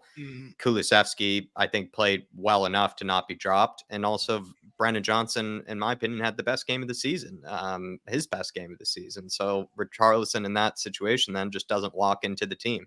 I think he will when he gets his chance. And when you look at it, if it's 1-1, 70th minute, he's going to be a great guy to have, kitchen sink time, somebody who offers something very different to the rest of the forwards, who actually has the ability in the air that the rest of them really don't. And I think Richie, it's just a blessing to have him back. I don't think he should start, though, but it is a blessing to have him back. It'd be good to see him on the bench today. I'll absolutely love it. Maybe if he comes off the bench and scores, that'd be brilliant. Just quickly, a couple of comments there, Shawnee. The headlines all over the place tomorrow. Don't you worry, even though it's not true. Big up, Phil. No, look, I know you weren't, but I know there'd be people out there that would just hear that, and come straight in the next time and be like, "Oh, you hate them, this, that, and the other." Not the case. So I just wanted to clarify it. Steve D says, "What are we doing defending Pierre-Emile Højbjerg and Richie, yet bursting Turbo and Johnson?" Well, first of all, Richarlison has more goal involvement than both Werner and Johnson, so I think that justifies that. I'd also like to add that Richarlison's the only other player inside double figures this season in terms of scoring goals, so pretty sure the stats justify that. I don't need to justify that. And with Pierre-Emile Højbjerg, now I want you to be honest with me here, Steve D. What did I say at the start of the season when I was defending the guy? Everyone was saying, sell him out, sell him out, sell him out. I said to people, injuries, suspension, stuff like that are going to happen. Is shipping Pierre-Emile Højbjerg out in the summer the right thing to do, or should we keep him around until the end of the season where we don't have as much to do and we can focus and go and address that properly? That's exactly what I was saying come the summer, that we should keep him around for this season and not look to get him out of here at a knee-jerk reaction. But I said, come the summer, he'll probably be gone anyway. So, I think maybe you're misconstruing what I actually said on Pierre-Emile Højbjerg there. Oh, sorry, Zinedine Salzburg, Steve D, my man. If you don't know, get Salzburg. to know Steve. Love it from Steve D. He does keep me honest, though. I do love them probing questions. What would you say? He gets me going. He sparks the fire. Big up, Steve D. Absolutely love that. But guys, I think we're going to have to call it a day. I did have a lot more questions I wanted to get to. One of them was actually about the criticism of Richarlison. Steve D, I know he wants us to get onto that badly, but I don't have time, unfortunately. I do have to head over to We Are Tottenham TV, do a bit of a pre-match over there, and then back here for the watch-along. Our watch-alongs have been absolutely fantastic of late. I've really enjoyed doing them. I know Jack has too, and you guys contribute to that with your wittiness, with the celebrations, the comments, everything else. So hopefully we do see you back here at 5 o'clock for the big one this evening. But we're going to go around, get people's score predictions, and find out where we can find them. Who's in here first? Dermo, score prediction, and where can people find you, my man? I am going for, do you know what? I feel a bit delusional today. I feel a bit Prophetron or Dermatron has come over. I'm going for a 5-0 win today. Might not happen, but what the hell not? Saturday evening, Tottenham on the telly, 5-0. And if you like what I have to say, you can find me and Mr. Brady. And we've been enjoying the watch-alongs too, Dave. I know what you mean by that. They've been really enjoyable to watch. And we enjoying our ones as well. But as soon as we finish, I come over straight to you guys at the end of your watch along. And I love the enthusiasm because I'm buzzing and then I watch your guys. So, yeah, we're doing our own watch along today. We're on from 5:15. Me and Mr. Brady and Bobby from the Full-Time an Arsenal fan coming over to watch Tottenham Fulham today. We're trying to convince him to become a Spurs fan. It is working, I think. So we've got that. We're on at 5:15. But yeah, hit the like button. We're only 4 away from 1,800. I would love to get there today. And we're on a march then to 200 to 2K. So we're getting there. But thanks again for asking me on that. I really love doing these pre-match pump-up shows with you. And I've enjoyed it, doing it all season. And thank you again. I feel very honoured and very privileged to be asked. It's like coming on to a top show, the top show YouTube. So I'm very privileged and honoured. So thank you very much. No, look, thank you very much for your time, Dermo. I really do appreciate it. You come on, you add your opinions, which, spark good discussion and stuff like that, just a bit like Jose. So it's absolutely perfect. It's what we're looking for, really, on these shows, spark good conversation. Not everyone see things from the same point of view and have a chat it out, which is absolutely brilliant. But people do get over, check out THFC Till I Die, smash that subscribe button and help the guy get to 2K. He's on the hunt. He badly wants it, so help him succeed on that goal. Jose, my man, score prediction and where can people find you? I put my score prediction, I did my score prediction as a content creator for you already this week. And I've gone for Tottenham to win 2-0. That sounds boring and bland compared to Dermot's 5-0 that he's just gone for. But to me, I just want 3 points. I want to see a complete game of football. I'm saying 2-0, but like I said in my prediction video, I'd like to see us go and smash teams 3, 4, 5, 6, smash people off the park. But in order to do that, we need to find consistency, and we need to get things right at our end. And once we start getting that, then I can see us going and doing these great big victories on a regular basis. So I'm going for a conservative 2-0 win today. I'll take that. If we score more, I'll have that as well. I want a clean sheet. It's the Dragons' first game, so I'd like a clean sheet as well. And as for where I can be found, again, I'm going to thank Dave and Jack for having me on. Dermot for being on with me as well. Thank you to everyone that's watched today and that's hit the like button for this stream. But I can be found at LTL Cockerel. I'm on about 200, I think, subs, 260 subs or something. I'm small in comparison to all these giants. You haven't really around been me. pushing that channel, though. You spend a lot of your time on talking ball. Talking ball, because I'm trying to get to help Colin get to his 1,000. So I've only just started to go back to do a lot more on LTL. So if people would like to subscribe and find it within their gift to do so, then you can find me over at LTL Cockerel. Thank you very much, everyone, for watching, though. And keep supporting the ones above us.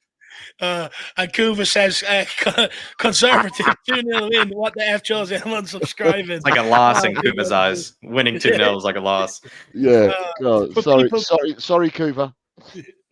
People, please do get across LTL Cockerel, smash the subscribe button on it. There's a lot for other people, so let's get over there and help Jose also climb to that 1,000 over there, guys. So get over there and smash that subscribe button. And likewise, Jose, thank you very much for your time, and you bringing your talking points. It helps create the show, my man, so big yourself up. Swim Master says, question, subscribers, how many you off 14k, Dave or Jack? Look, I don't know the exact number, I'll be honest. I don't really look at analytics and stuff like that. I just want to come and talk Tottenham, but I think we're less than 100 off, so if that's any good to you, let me know. But if people do want to help us get to 14k by the end of the day, I mean, might send your boy. If you happen to know 100 goldfish, if you happen to know 100 goldfish, Swim Master, let us know, and we could maybe get to 14k by the end of the stream. But we'll get there when we get there. We're really appreciative, though, of everybody that has, of course, gotten us to this stage. But it's another huge milestone, but we're not clawing for it or anything like that. But if you do happen to know 100 goldfish, please give them all YouTube accounts, and we'll get over 14. Or 100 leprechauns, keeping in team with Paddy's weekend, exactly. Either or. But look, if you definitely want to send myself and Jack into St. Patrick's Day, which is tomorrow, with an absolute chubby 14k subscribers is the way to go. So guys, if you can make that happen, that'd be awesome. But like we said, we're not too bogged down on it. But guys, I want to thank you lot out there as well for tuning in with us. Nearly, over 400, nearly all stream. Absolutely incredible. You guys, you've really enjoyed it. Thanks for throwing in your talking points, your discussions. I even had Shawnee Maddox keeping me in check there at one stage, which I appreciate. So big up all you guys out there for your support today. You really do help create these shows. You really do help make them fun and enjoyable and stuff like that. You play your part. So really do appreciate it. Also, special thank you to people who've gone the extra mile today. 7SC, Cara Simpson, Bob, Bean Counter, Michael, DJ Samuel, and Martin Knightsbridge. Nearly butchered that. I don't know why I say it every single day, Martin. I apologize. Kuva99, Nick, Davey Shire, Kuva, Moondog, and Faz Radfar. Guys, really do appreciate you guys going the extra mile. It really does mean a lot. Also, guys, if anyone wants to help join, our growing community and really help try and push this channel out and make it to the big time, feel free to become a member. There's a lot more stuff coming your way, especially over the summer. We've got some big plans to put something together for all you guys to be able to chat amongst each other and all that sort of stuff. Really have a good community and grow it with all you wonderful people out there. But guys, that is it from us. Your boy's going off to have a ham and cheese toasty, the second half of my ham and cheese toasty. Really going to enjoy it.